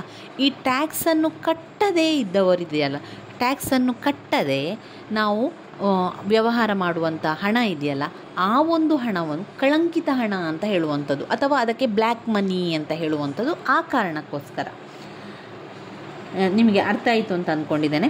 ಕಪ್ಪು ಹಣದ ಪರಿಕಲ್ಪನೆ ಆದಾಯ ತೆರಿಗೆ ಪಾವತಿ ಪ್ರಕ್ರಿಯೆಯೊಂದಿಗೆ ನೇರ ಸಂಬಂಧವನ್ನು ಹೊಂದಿದೆ. ಇದರಲ್ಲಿ ಅವರು ಕಪ್ಪು ಹಣದ ಬಗ್ಗೆ ವ್ಯಾಖ್ಯೆಯನ್ನು ಕೂಡ ನೀಡಿದ್ದಾರೆ. ನಾವು ಅದರ ವ್ಯಾಖ್ಯೆಯನ್ನು ಕೂಡ ತಿಳ್ಕೊಳ್ಳುವ. ಕಪ್ಪು ಹಣ ಎನ್ನುವಂಥದ್ದು ಸಿ ಮೆಮೋರಿಯಾ ಅವರು ಕಪ್ಪು ಹಣ ಎಂಬ ಪದವನ್ನು ಏನು ಹೇಳ್ತಾ ಇದ್ದಾರೆ ಗೊತ್ತಾ? ಲೆಕ್ಕಕ್ಕೆ ಸಿಗದ ಹಣ ಅಥವಾ ತೆರಿಗೆಗಳಿಂದ ಮರೆಮಾಚಿದ ಹಣ ಅಥವಾ ನಿಯಮಾನುಸಾರ ಘೋಷಣೆಯಾಗದ ಆದಾಯ, ಹಾಗೆಯೇ ವಹಿವಾಟುಗಳಲ್ಲಿ ಪೂರ್ತಿಯಾಗಿ ಅಥವಾ ಭಾಗಶಃ ತೆರಿಗೆ ವಂಚಿಸಿದ ಹಣವನ್ನು ಸೂಚಿಸಲು ಬಳಸುತ್ತಾರೆ. ಅದನ್ನು ಕಪ್ಪು ಹಣ ಅಂತ ಹೇಳುವಂಥದ್ದು. ಕಪ್ಪು ಹಣಕ್ಕೆ ಕಾರಣಗಳೇನು, ಕಪ್ಪು ಹಣದ ಪರಿಣಾಮಗಳೇನು, ಇದೆರಡೂ ಕೂಡ ಕಲಿಬೇಕು. ಯಾಕಂದರೆ 10 ಅಂಕಕ್ಕೂ ಕೂಡ ಕೇಳಿದ್ದಾರೆ, 5 ಅಂಕಕ್ಕೂ ಕೂಡ ಕೇಳಿದ್ದಾರೆ. ಕಪ್ಪು ಹಣಕ್ಕೆ ಕಾರಣ ದುಬಾರಿ ತೆರಿಗೆ ದರ, ಜಟಿಲ ತೆರಿಗೆಯ ಕಾನೂನು, ನಿಯಂತ್ರಣಗಳ ಹೇರಿಕೆ, ರಾಜಕೀಯ ವ್ಯವಸ್ಥೆ, ಕಾನೂನು ಬಾಹಿರ ಚಟುವಟಿಕೆಗಳ ಮೇಲೆ ನಿಯಂತ್ರಣದ ಕೊರತೆ. ಕಾನೂನು ಬಾಹಿರ ಚಟುವಟಿಕೆ ಆಗ್ತಾ ಇರ್ತದಲ್ವ, ಅದಕ್ಕೆ ಯಾವುದೇ ರೀತಿಯ ನಿಯಂತ್ರಣ ಮಾಡ್ತಾ ಇಲ್ಲ, ನಿಯಂತ್ರಣದ ಕೊರತೆ ಇದೆ. ನೈತಿಕತೆಯ ಅವನತಿ ಹೊಂದುತ್ತಾ ಇದೆ. ನಾಗಾಲೋಟದ ಹಣದುಬ್ಬರ ಅಂದರೆ ಎಲ್ಲ ವಸ್ತುವು ಕೂಡ ಬೆಲೆ ಜಾಸ್ತಿ ಆಗ್ತಾ ಇದೆ. ಅದು ನಾಗಾಲೋಟದ ಹಣದುಬ್ಬರ. ಉತ್ಪನ್ನಗಳ ಅಭಾವ, ಉತ್ಪನ್ನ ಮಾಡುವಂಥದ್ದು ಅಭಾವ ಇದೆ. ಸ್ಥಿರಾಸ್ತಿ ಖರೀದಿ, ಸ್ಥಿರ ಆಸ್ತಿ ಖರೀದಿ. ಕೃಷಿ ಆದಾಯ, ಅದರ ಪರಿಣಾಮಗಳೇನು? ಕಪ್ಪು ಹಣ ಬರ್ತಾ ಇದೆ ಅಥವಾ ಕಪ್ಪು ಹಣ ಉಂಟು ಅಂತಾದರೆ ಅದರ ಪರಿಣಾಮ ಏನು ಅಂತ ಹೇಳಿದರೆ, ಸಮಾಜ, ಆರ್ಥಿಕತೆ ಮತ್ತು ಸಮುದಾಯದ ಮೇಲೆ ಕಪ್ಪು ಹಣದ ಪ್ರಭಾವ ಅತ್ಯಂತ ಅಪಾಯಕಾರಿ. ಆದರೆ ಕಪ್ಪು ಹಣ ಹೊಂದಿರುವಾತ ಯಾವುದೇ ರೀತಿಯ ಬಾಧಿತನಾಗುವುದಿಲ್ಲ, ಏಕೆಂದರೆ ಸಂಪಾದಿತ ಕಾಳಧನ ಆತನ ಐಷಾರಾಮಿ ಜೀವನವನ್ನು ಮುಂದುವರಿಸುವ ಅವಕಾಶವನ್ನು ನೀಡುತ್ತದೆ. ಬೃಹತ್ ಪ್ರಮಾಣದಲ್ಲಿ ಕಪ್ಪು ಹಣ ಪರ್ಯಾಯ ಆರ್ಥಿಕತೆಯಾಗುವಷ್ಟು ಸಂಗ್ರಹಗೊಂಡಾಗ ದೇಶದ ಆರ್ಥಿಕತೆಯ ದಿಕ್ಕು ತಪ್ಪುತ್ತದೆ.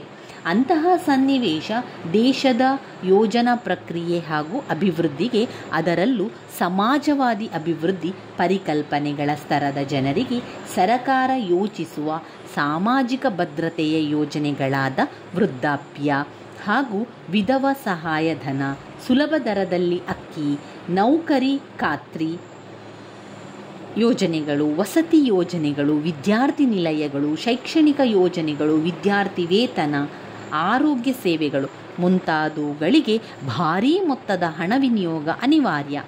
ಹಾಗೆಯೇ ರಸ್ತೆ ನಿರ್ಮಾಣ, ನೀರಾವರಿ ಯೋಜನೆಗಳು, ಸಾಗಾಣಿಕೆ, ಕೃಷಿ ವಲಯಕ್ಕೆ, ಔದ್ಯೋಗಿಕ ವಲಯಕ್ಕೆ ಹಣಕಾಸಿನ ನೆರವು, ದೇಶದ ರಕ್ಷಣೆಗೆ, ನೈಸರ್ಗಿಕ ವಿಕೋಪಗಳಾದಾಗ ಪರಿಹಾರ, ಈ ಎಲ್ಲ ಕಾರಣಗಳಿಂದಾಗಿ ದೊಡ್ಡ ಪ್ರಮಾಣದ ಆರ್ಥಿಕ ಸಂಪನ್ಮೂಲದ ಕ್ರೋಢೀಕರಣ ಅಗತ್ಯ ಇದೆ.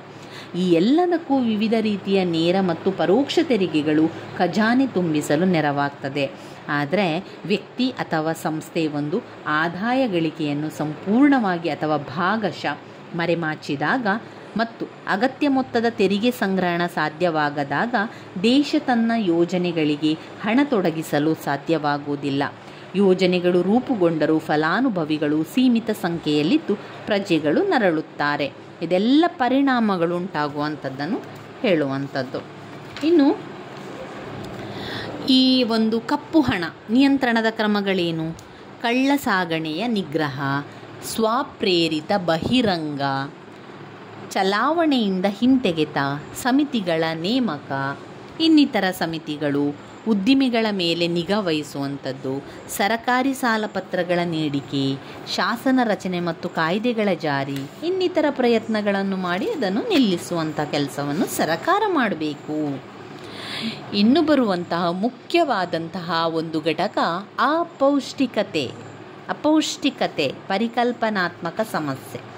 ಅಪೌಷ್ಟಿಕತೆ ಅಂದರೆ ಏನು? ಅಪೌಷ್ಟಿಕತೆ ಅಂದರೆ ದೋಷಪೂರಿತ ಪೋಷಣೆ,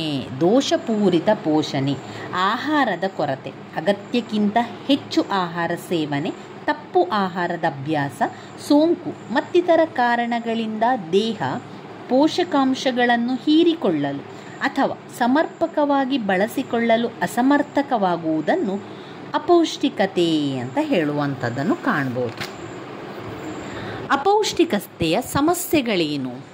ಅಪೌಷ್ಟಿಕತೆಯ ಸಮಸ್ಯೆಗಳು ದೈಹಿಕ ಬೆಳವಣಿಗೆಯ ಮೇಲೆ ಪರಿಣಾಮ ಉಂಟಾಗ್ತದೆ. ಅಪೌಷ್ಟಿಕತೆಯ ಸಮಸ್ಯೆಗಳು ಇಂಪಾರ್ಟೆಂಟ್. ದೈಹಿಕ ಬೆಳವಣಿಗೆಯ ಮೇಲೆ ಪರಿಣಾಮ, ಜಡತ್ವ ಮತ್ತು ನಿರಾಸಕ್ತಿ, ಅಳಿಯದ ಬಡತನ, ಭಾವಿ ಪ್ರಜೆಗಳ ಮೇಲೆ ಪರಿಣಾಮ, ಗರ್ಭಿಣಿಯರ ಮೇಲೆ ಪರಿಣಾಮ, ಜೀವಿತಾವಧಿಯ ಮೊಟಕು. ಇದು ಅಪೌಷ್ಟಿಕತೆಯ ಸಮಸ್ಯೆಗಳು. ಇನ್ಯಾವುದು ನೋಡೋದು? ವಿಶೇಷ ಪೋಷಣೆ ಕಾರ್ಯಕ್ರಮ ಅಂದರೆ ಬಾಲವಾಡಿ ಪೋಷಣಾ ಕಾರ್ಯಕ್ರಮ, ಗೋಧಿ ಆಧಾರಿತ ಪೂರಕ ಪೋಷಣೆ, ಅನ್ವಯಿಕ ಪೋಷಣೆ, ವಿಶ್ವ ಆರೋಗ್ಯ ಕಾರ್ಯಕ್ರಮ, ರಾಷ್ಟ್ರೀಯ ರಕ್ತಹೀನತೆ ರೋಗ ನಿರೋಧಕ ಮಾಡುವಂಥದ್ದು, ಇದೆಲ್ಲ ಅದರಲ್ಲಿ ಮಾಡಬೇಕು ನಾವು. ಇನ್ನು ಬರುವಂತಹ ಘಟಕ 22 ಜನಸಂಖ್ಯೆಯ ಸಮಸ್ಯೆಯಲ್ಲಿ ಯಾವ ಪ್ರಶ್ನೆ ಕೇಳಿದ್ದಾರೆ? ಜನಸಂಖ್ಯೆಯ ಸಮಸ್ಯೆಯಲ್ಲಿ ಬಂದಿರುವಂತಹ 15 ಅಂಕದ ಪ್ರಶ್ನೆ ಜನಸಂಖ್ಯೆಯ ಸಿದ್ಧಾಂತದಲ್ಲಿ ಯಾವುದೆಲ್ಲ ಸಿದ್ಧಾಂತಗಳಿದೆ ಎನ್ನುವಂಥದ್ದು ನೋಡಬೇಕು. ಜನಸಂಖ್ಯೆಯ ಸಿದ್ಧಾಂತದಲ್ಲಿ ಮಾಲ್ತಸ್ ಸಮಕಾಲೀನ ಸಿದ್ಧಾಂತ ಅಂತ ಹೇಳ್ತಾರೆ. ಜನಸಂಖ್ಯೆಯ ಮಾಲ್ತಸ್ ಸಿದ್ಧಾಂತವನ್ನು ತಿಳಿಸಿ ಅಂತ. ಜನಸಂಖ್ಯೆಯ ಮಾಲ್ತಸ್ ಸಿದ್ಧಾಂತ, ಜನಸಂಖ್ಯೆಯೊಡೆನ ಪುರಾತನ ವಿಚಾರಗಳು, ಪುರಾತನ ಚೀನಾ ಕೊಡುಗೆ, ಕನ್ಫ್ಯೂಷಿಯಸ್, ಹಿಂದೂ ಚಿಂತನೆ, ಇದನ್ನೆಲ್ಲ ನೋಡಿದಾಗ ಮಾಲ್ತಸ್ ಪೂರ್ವ ಸಿದ್ಧಾಂತದ ಬಗ್ಗೆ ಕೇಳಿದ್ದಾರೆ. ಮಾಲ್ತಸ್ ಪೂರ್ವ ಸಿದ್ಧಾಂತ ಏನೆಲ್ಲ? ವ್ಯಾಪಾರಿ ಪಂಥ, ನೈಸರ್ಗಿಕ ಅಥವಾ ವ್ಯವಸಾಯ ಪಂಥ, ನೈಸರ್ಗಿಕ ಅಥವಾ ವ್ಯವಸಾಯದ ಪಂಥ. ಎರಡನೇ ಪಾಯಿಂಟ್ ಆಯಿತು. ನಂತರ 2 ಪಾಯಿಂಟ್ ಇರುವಂಥದ್ದು. ಆ ಸಿದ್ಧಾಂತವನ್ನು 2 ಬರಿಬೇಕು. ಮತ್ತು ಅದರೊಳಗಿರುವಂಥ ವಿಚಾರ ಏನೆಲ್ಲ ಇದೆ ಅದನ್ನು ಬರಿತಾ ಹೋಗಬೇಕು.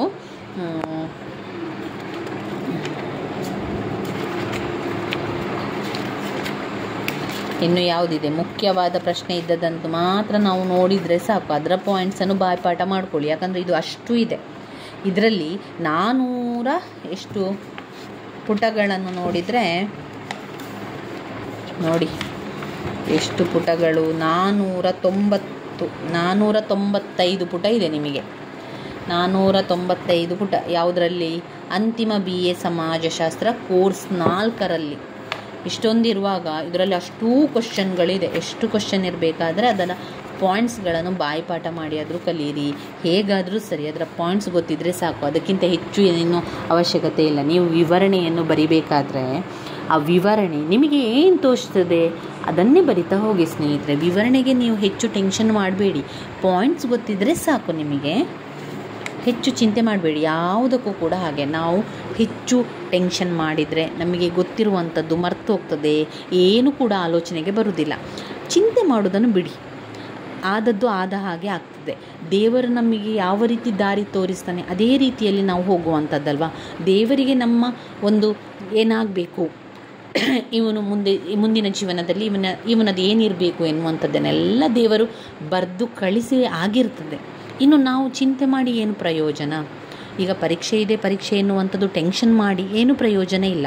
ಸಿಕ್ಕಿರುವಂಥ ಸಮಯದಲ್ಲಿ ಓದ್ಕೊಳ್ಳಿ, ಸಿಕ್ಕಿರುವಂಥ ಸಮಯದಲ್ಲಿ ಪಾಯಿಂಟ್ಸ್ಗಳನ್ನು ಬಾಯಿಪಾಠ ಮಾಡಿಕೊಳ್ಳಿ. ಅದುವೇ ನಮ್ಮಲ್ಲಿರುವಂಥದ್ದು. ಅಂದರೆ ಯಾವ ಸಮಯ ಸಿಗ್ತದೆ ಅದನ್ನು ಇನ್ನೊಂದು 4 ದಿವಸ, ಇನ್ನೊಂದು 1 ವಾರಗಳ ಕಾಲ ಸ್ವಲ್ಪ ನಿದ್ದೆ ಕಡಿಮೆ ಆದರೂ ಕೂಡ ಪರವಾಗಿಲ್ಲ, ಓದ್ಕೊಳ್ಳಿ. ಆಮೇಲೆ ಪರೀಕ್ಷೆ ಎಲ್ಲ ಆದ ಮೇಲೆ ಚೆನ್ನಾಗಿ ನಿದ್ದೆ ಮಾಡ್ಬೋದು.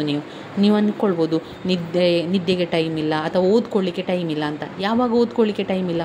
ನಾವು ಬೇಗ ನಿದ್ದೆ ಮಾಡ್ತೇವೆ, ಆವಾಗ ನಮಗೆ ಓದ್ಕೊಳ್ಳಿಕ್ಕೆ ಟೈಮ್ ಇಲ್ಲ. ಬೇಡ, ನೀವು 12 ಗಂಟೆ ಆದರೂ ಪರವಾಗಿಲ್ಲ, 1 ಗಂಟೆ 2 ಗಂಟೆ ತನಕ ಕೂತ್ಕೊಂಡು ಓದ್ಕೊಳ್ಳಿ. 2 ಗಂಟೆ ತನಕ ಕೂತು ಓದಿ ಪಾಯಿಂಟ್ಸನ್ನೆಲ್ಲ ಬಾಯಿಪಾಠ ಮಾಡಿ. ಎಷ್ಟು ದಿವಸ ಕೂತ್ಕೊಳ್ಬೇಕು? ಈಗ ಪರೀಕ್ಷೆ ಇರುವಂಥದ್ದು ನಿಮಗೆ 6 ಸಬ್ಜೆಕ್ಟ್. ಅಂದರೆ ಇದರಲ್ಲಿ ನೀವು 3rd ಇಯರಿಗೆ ಬಂದಾಗ 9 ಸಬ್ಜೆಕ್ಟ್ ಆಗ್ತದೆ. 9 ಪರೀಕ್ಷೆಗೆ ತಕ್ಕ ನೀವು 9 ದಿವಸದ ನಿದ್ದೆಯನ್ನು ಕೆಡ್ಬೋದು. 9 ದಿವಸ ನೀವು ನಿದ್ದೆ ಕೆಟ್ಟು ಓದಬೇಕು. ನಿದ್ದೆ ಕೆಟ್ಟು ಓದುವಂಥದ್ದು ಅಂದರೆ ಏನು? 12 ಗಂಟೆ 1 ಗಂಟೆ 2 ಗಂಟೆ ತನಕ ಓದ್ಬೋದು. ಓದಿ ಆಗಲಿಲ್ಲ ಅಂತಾದವರು ನೀವು ಹಾಗೆ ಮಾಡಿ. ಟೈಮ್ ಇಲ್ಲ. ಇನ್ನು 1-2 ದಿವಸದಲ್ಲಿ ಎಲ್ಲವನ್ನು ಓದಿ ಮುಗಿಸ್ಲಿಕ್ಕೆ ಆಗ್ತದಾ? ಇಲ್ಲ. ಆವಾಗ ನಾವು ಏನು ಮಾಡಬೇಕು? ರಾತ್ರಿ ಒಂದು ಸ್ವಲ್ಪ 1 ಗಂಟೆ 2 ಗಂಟೆ ತನಕ ಕೂತ್ಕೊಂಡು ಬಾಯಿಪಾಠ ಮಾಡಿಕೊಳ್ಳಿ. ಪಾಯಿಂಟ್ಸನ್ನೆಲ್ಲ ಬಾಯಿಪಾಠ ಮಾಡಿ, ಆಯಿತಾ? ನಂತರ ನೀವು ಬೆಳಿಗ್ಗೆ ನಿಮಗೆ ಕೆಲಸಕ್ಕೆಲ್ಲ ಹೋಗ್ಲಿಕ್ಕೆ ಇರ್ತದಲ್ಲ, ಆವಾಗ ಕೆಲಸಕ್ಕೆಲ್ಲ ಹೋಗಿಕೊಂಡು ನೀವು ಟ್ರಾವೆಲ್ ಮಾಡುವಾಗ, ನೀವು ಬಸ್ಸಲ್ಲಿ ಹೋಗ್ತಿದ್ದೀರಿ, ಕಾರಲ್ಲಿ ಹೋಗ್ತಿದ್ದೀರಿ, ಯಾವುದಾದ್ರಲ್ಲಿ ವಾಹನಲ್ಲಿ ಹೋಗ್ತಾ ಇದ್ದೀರಿ ಅಂತಾದರೆ ವಿಡಿಯೋವನ್ನು ಕೇಳ್ಕೊಳ್ಳಿ, ಕಿವಿಗಿಟ್ಟು ಕೇಳ್ಕೊಳ್ಳಿ. ಆ ಪಾಯಿಂಟ್ಸನ್ನು ನಾನು ಹೇಳ್ತಾ ಇರ್ತೇನಲ್ವ, ಆ ಪಾಯಿಂಟ್ಸ್ ಅದನ್ನು ಬಾಯಲ್ಲಿ ನೀವು ಕೂಡ ಹೇಳಿ. ನಾನು ಹೇಳುವುದರ ಜೊತೆಗೆ ನೀವು ಕೂಡ ಹೇಳಿ. ಈಗ ನೋಡಿ, ಉದಾಹರಣೆ, ಅಧಿಕ ಜನಬಾಹುಳ್ಯತೆಗೆ ಕಾರಣಗಳೇನು? 15 ಅಂಕಕ್ಕೆ ಕೇಳ್ತಾರೆ ನೋಡಿ. ಅಧಿಕ ಜನಬಾಹುಳ್ಯತೆಗೆ ಕಾರಣ ಏನು? ಜನನ ಮತ್ತು ಮರಣ ಪ್ರಮಾಣದಲ್ಲಿ ಅಂತರ ಹೆಚ್ಚುವಿಕೆ. ಅದನ್ನು 2-3 ಬಾರಿ ಹೇಳಿ. ಜನನ ಮತ್ತು ಮರಣದ ಪ್ರಮಾಣದಲ್ಲಿ ಅಂತರ ಹೆಚ್ಚುವಿಕೆ ಅಂದರೆ ಜನನದ ಸಂಖ್ಯೆ ಹೆಚ್ಚಾಗ್ತಾ ಇದೆ, ಆದರೆ ಮರಣದ ಪ್ರಮಾಣ ಕಡಿಮೆ ಆಗ್ತಾ ಇದೆ. ಅದಕ್ಕೆ ಹೇಳೋದು ಜನನ ಮತ್ತು ಮರಣದ ಪ್ರಮಾಣದಲ್ಲಿ ಅಂತರ ಹೆಚ್ಚಾಗ್ತಾ ಇದೆ. ಜನನ ಮತ್ತು ಮರಣದ ಪ್ರಮಾಣದಲ್ಲಿ ಅಂತರ ಹೆಚ್ಚಾಗ್ತಾ ಇದೆ. ಈ ರೀತಿ 2-3 ಹೇಳಿ, 2-3 ಬಾರಿ. ಬಾಲ್ಯ ವಿವಾಹ, ಜನಸಂಖ್ಯೆ ಹೆಚ್ಚಾಗಲಿಕ್ಕೆ ಕಾರಣ ಏನು? ಬಾಲ್ಯ ವಿವಾಹ ಆಗ್ತಾ ಇದೆ.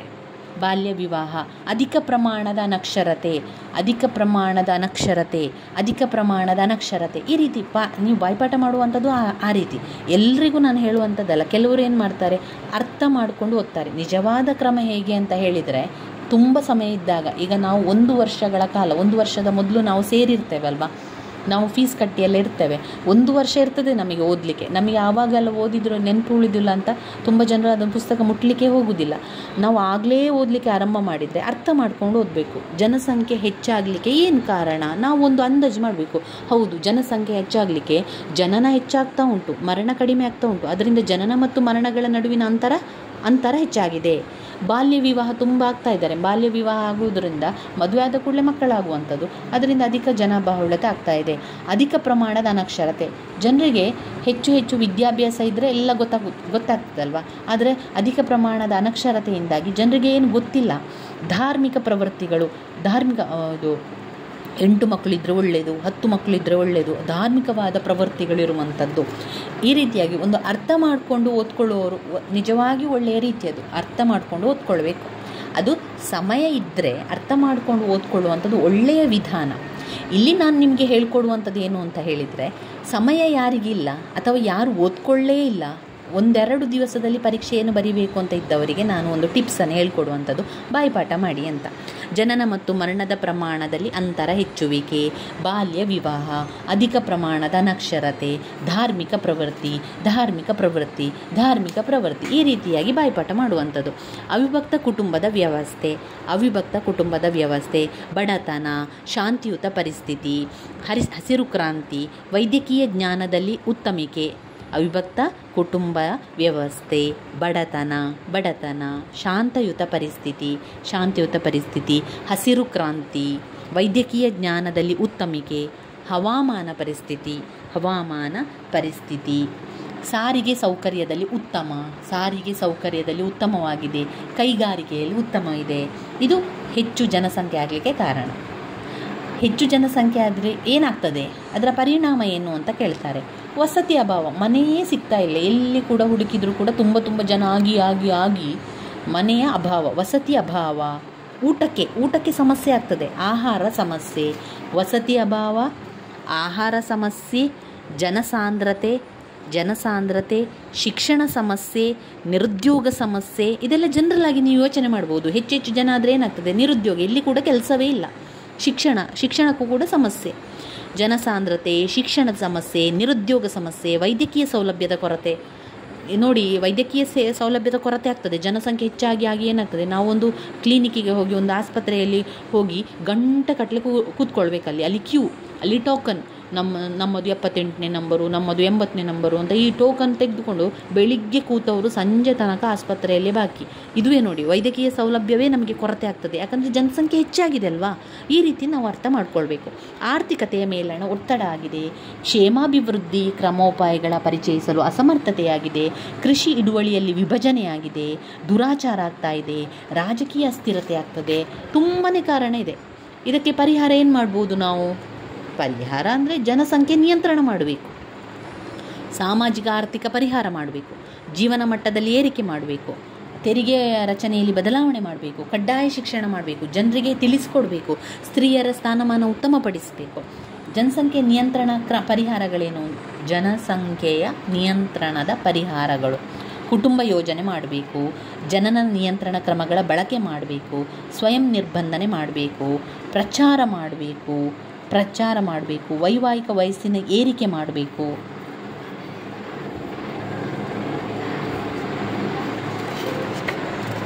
ಇನ್ನು 15 ಅಂಕಕ್ಕೆ ಬಂದಿರುವಂಥ ಮತ್ತೊಂದು ಮುಖ್ಯವಾದ ಪ್ರಶ್ನೆ, ಜನನ ನಿಯಂತ್ರಣ ಕ್ರಮ ಉಪಾಯಗಳು. ಏನೆಲ್ಲ ಜನನ ನಿಯಂತ್ರಣವನ್ನು ಮಾಡ್ಬೋದು? ಇದೆಲ್ಲ ಗೊತ್ತಿರಬೇಕು ಸ್ನೇಹಿತರೆ ನಮಗೆ. ಅಂದರೆ ಮೊದಲೇ, ಈಗ ನಾವು ವಿವಾಹವಾಗುವ ಮೊದಲೇ, ಮದುವೆಗೆ ಮುಂಚೆ ನಮಗೆ ಈ ಒಂದು ವಿಷಯ ಎಲ್ಲ ಗೊತ್ತಿದ್ದರೆ ತುಂಬಾ ಒಳ್ಳೆಯದು. ಜನನ ನಿಯಂತ್ರಣ ಕ್ರಮಗಳೇನು? 15 ಅಂಕಕ್ಕೆ ಬರುವಂಥ ಪ್ರಶ್ನೆ. 1, ಡಯಾಫ್ರಾಮ್ ವಿಧಾನ. ಇಲ್ಲಿ ನಾನು ಪಾಯಿಂಟ್ಸ್ ಮಾತ್ರ ಹೇಳ್ತಾ ಹೋಗುವಂಥದ್ದು, ವಿವರಣೆಯನ್ನು ಕೊಡ್ತಾ ಇಲ್ಲ. ವಿವರಣೆಯನ್ನು ಕೊಡಲಿಕ್ಕೆ ಹೋದರೆ ನಮ್ಮ ಒಂದು ವಿಡಿಯೋ ತುಂಬಾ ಉದ್ದ ಆಗ್ತಾ ಹೋಗ್ತದೆ. ಎಲ್ಲ ವಿವರಣೆಯನ್ನು ಕೊಡ್ತಾ ಹೋದರೆ ನಮಗೆ ಇಲ್ಲಿ ಟೈಮೇ ಇಲ್ಲ. ನೀವು ಸಮಯ ಇದ್ದರೆ ಅದನ್ನು ಆರಾಮದಲ್ಲಿ ಓದ್ಕೊಳ್ಳಿ. ಸಮಯ ಇಲ್ಲ ಅಂತಂದರೆ ಪಾಯಿಂಟ್ಸನ್ನು ಬಾಯ್ಪಾಠ ಮಾಡಿ ಸ್ವಲ್ಪ ನೋಡಿ ಅದರೊಳಗೆ ಏನಿದೆ ಅಂತ ಹೇಳಿ. ಡಯಾಫ್ರಮ್ ವಿಧಾನ. ಡಯಾಫ್ರಮ್ ವಿಧಾನ ಅಂದರೆ ಯಾಂತ್ರಿಕವಾದ ಗರ್ಭನಿರೋಧಕ ಸಾಧನ, ವಂಕಿಯನ್ನು ಉಪಯೋಗಿಸಿ ಮಾಡುವಂಥದ್ದು. ಅದು ಮೃದು ರಬ್ಬರ್ನಿಂದ ಮಾಡಿದೆ ಅಂತ ಹೇಳುವಂಥದ್ದು. ಇದು ಡಯಾಫ್ರಮ್ ವಿಧಾನ. 2 ಕ್ರೀಮ್ ಮತ್ತು ಜೆಲ್ಲಿಗಳನ್ನು ಬಳಸುವಂಥದ್ದು. ಅಂದರೆ ಯೋನಿಯ ಒಳಗೆ ಕೆಲವು ಬಗೆಯ ಕ್ರೀಮ್ಗಳನ್ನು ಜೆಲ್ಲಿಗಳನ್ನು ಲೇಪಿಸುವುದು. ಅದರಿಂದಾಗಿ ಏನಾಗ್ತದೆ, ವೀರ್ಯ ಎಲ್ಲ ನಾಶ ಆಗ್ತದೆ. ಇದು ಕ್ರೀಮ್ ಮತ್ತು ಜೆಲ್ಲಿಗಳು. 3 ಫೋಮ್ ಮಾತ್ರೆಗಳು. ಫೋಮ್ ಮಾತ್ರೆಗಳನ್ನು ಬಳಸುವಂಥದ್ದು. ಕ್ರೀಮ್ ಅಥವಾ ಜೆಲ್ಲಿಗಳಂತೆ ಈ ಮಾತ್ರೆಯನ್ನು ಉಪಯೋಗಿಸುವಂಥದ್ದು. ಕಾಂಡೋಮ್ಗಳನ್ನು ಬಳಸುವಂಥದ್ದು. ಗರ್ಭಾಂತರೀಯ ಸಾಧನಗಳನ್ನು ಬಳಸುವಂಥದ್ದು. ಅಂದರೆ ಲೂಪ್ಗಳನ್ನು ಬಳಸುವಂಥದ್ದು, ಕಾಪರ್ಟಿಗಳನ್ನು ಬಳಸುವಂಥದ್ದು. ಅದು ಗರ್ಭಾಂತರ ಸಾಧನಗಳನ್ನು ಬಳಸುವಂಥದ್ದು. ಗರ್ಭನಿರೋಧಕ ಗುಳಿಗೆಗಳು ಅಂದರೆ ಮಾತ್ರೆಗಳನ್ನು ತಗೊಳ್ಳುವಂಥದ್ದು. ಅಂದರೆ ಇಂತಿಷ್ಟು ದಿವಸ ಅಂದರೆ ಋತುಚಕ್ರದ 5ನೆಯ ದಿನದಿಂದ 20 ಅಥವಾ 21ನೇ ದಿನದ ಕಾಲ ಸತತವಾಗಿ ದಿನಕ್ಕೆ 1ರಂತೆ 1 ಮಾತ್ರೆಯನ್ನು ತೆಗೆದುಕೊಳ್ಳುವಂಥದ್ದು. ಅದು ಗರ್ಭನಿರೋಧಕ ಗುಳಿಗೆಗಳು. ವ್ಯಾಕ್ಸೆಕ್ಟಮಿ ಒಂದು ರೀತಿಯ ಸರಳ ವಿಧಾನ. ಅದು ವೃಷಣದಿಂದ ವೀರ್ಯಾಣುಗಳನ್ನು ಸಾಗಿಸುವ ನಾಳವನ್ನು ಕತ್ತರಿಸಿ ಕತ್ತರಿಸುವಂಥದ್ದು. ಅದು ಗಂಡು ಮಕ್ಕಳಿಗಿರುವಂಥದ್ದು. ಆ ಒಂದು ಶಸ್ತ್ರಚಿಕಿತ್ಸೆ, ಆಪರೇಷನ್ ಮಾಡುವಂಥದ್ದು.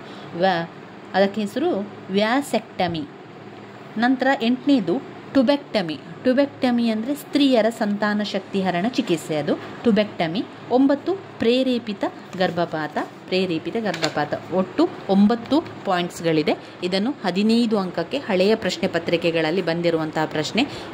ಈ 1 ಪಾಯಿಂಟ್ಸ್ಗಳನ್ನು ಬಾಯ್ಪಾಠ ಮಾಡಿಕೊಳ್ಳಿ. ಅದರೊಳಗಿರುವಂಥದ್ದು ಏನು ಎನ್ನುವಂಥದ್ದು ಒಂದು ಲೈನ್ ಆದರೂ ತಿಳ್ಕೊಳ್ಳಿ. ಈಗ ಡಯಾಫ್ರಾಮ್ ವಿಧಾನ ಎನ್ನುವಂಥದ್ದು ನಿಮಗೆ ಗೊತ್ತಿರಬೇಕು. ಇದು ಒಂದು ಯಾಂತ್ರಿಕ ಗರ್ಭನಿರೋಧಕ ಸಾಧನ ಅಂತ ಅಷ್ಟು ಗೊತ್ತಿದ್ರೆ ಆಯಿತು ನಿಮಗೆ. ಅದೊಂದು ವಂಕಿಯನ್ನು ಹಾಕುವಂಥದ್ದು, ಹೊಟ್ಟೆಯ ಒಳಗೆ ಅದನ್ನು ಹಾಕುವಂಥದ್ದು. ಅದು ಮೃದುವಾದ ರಬ್ಬರ್ನಿಂದ ತಯಾರಿಸಿರುವಂಥದ್ದು ಅಷ್ಟು ಗೊತ್ತಿರಲಿ. ನಂತರ ಏನಾದರೂ ನೀವು ಅದಕ್ಕೆ ಸಂಬಂಧಪಟ್ಟಂತೆ ವಿವರಿಸ್ತಾ ಹೋಗಿ. ಕ್ರೀಮ್ ಮತ್ತು ಜೆಲ್ಲಿಗಳು ಅದು ಕೂಡ ನಿಮಗೆ ಗೊತ್ತಿರಲಿ. ಅದೊಂದು ಕ್ರೀಮ್ ಮತ್ತು ಜೆಲ್ಲಿಗಳು, ಅದನ್ನು ಲೇಪಿಸುವಂಥದ್ದು. ಯೋನಿಯ ಒಳಗೆ ಲೇಪಿಸಿ ಆ ಒಂದು ಇದು ಸಾಯಲಿಕ್ಕೆ, ವೀರ್ಯಗಳೆಲ್ಲ ಸಾಯಲಿಕ್ಕೆ ಅಂತ ಅದು ಒಂದು ಗೊತ್ತಿರಬೇಕು. ಈ ರೀತಿಯಾಗಿ ಪಾಯಿಂಟ್ಸ್ ಒಳಗೆ ಸ್ವಲ್ಪವನ್ನು ನೋಡಿ ಆವಾಗ ನಿಮಗೆ ಬರೀಲಿಕ್ಕೆ ಆಗ್ತದೆ. ಅದನ್ನು ಅಷ್ಟು ಗೊತ್ತಿದ್ರೆ ಸಾಕು, ಹೆಚ್ಚು ಕಲಿಬೇಕು ಅಂತ ಇಲ್ಲ.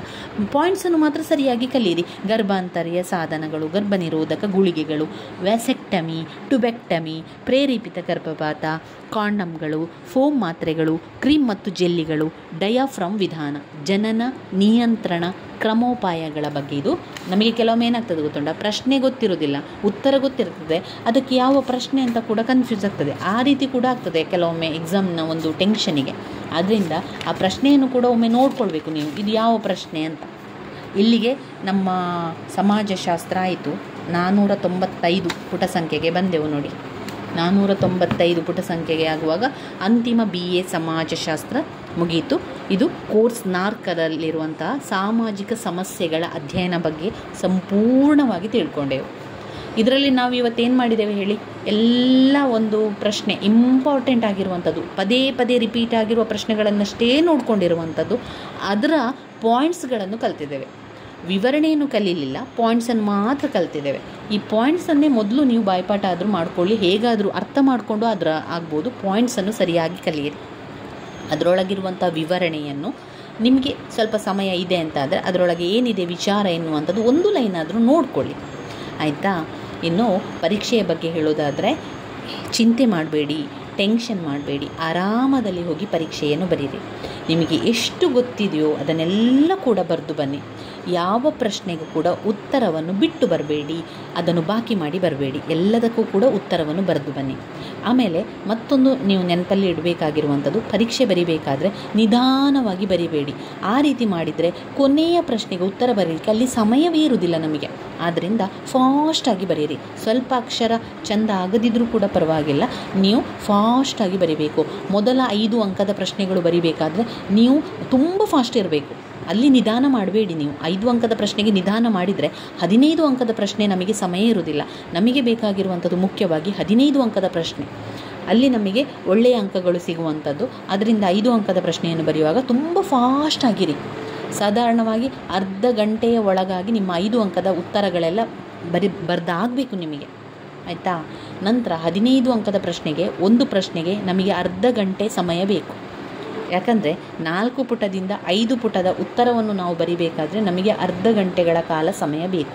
ಕೊನೆಯ 1 ಗಂಟೆ ಇದೆಯಲ್ಲ, ಕೊನೆಯ 1 ಗಂಟೆ ನಮಗೆ 15 ಅಂಕದ 2 ಪ್ರಶ್ನೆ ಬರೀಲಿಕ್ಕೆ ನಾವು ತೆಗೆದಿಡಲೇಬೇಕು.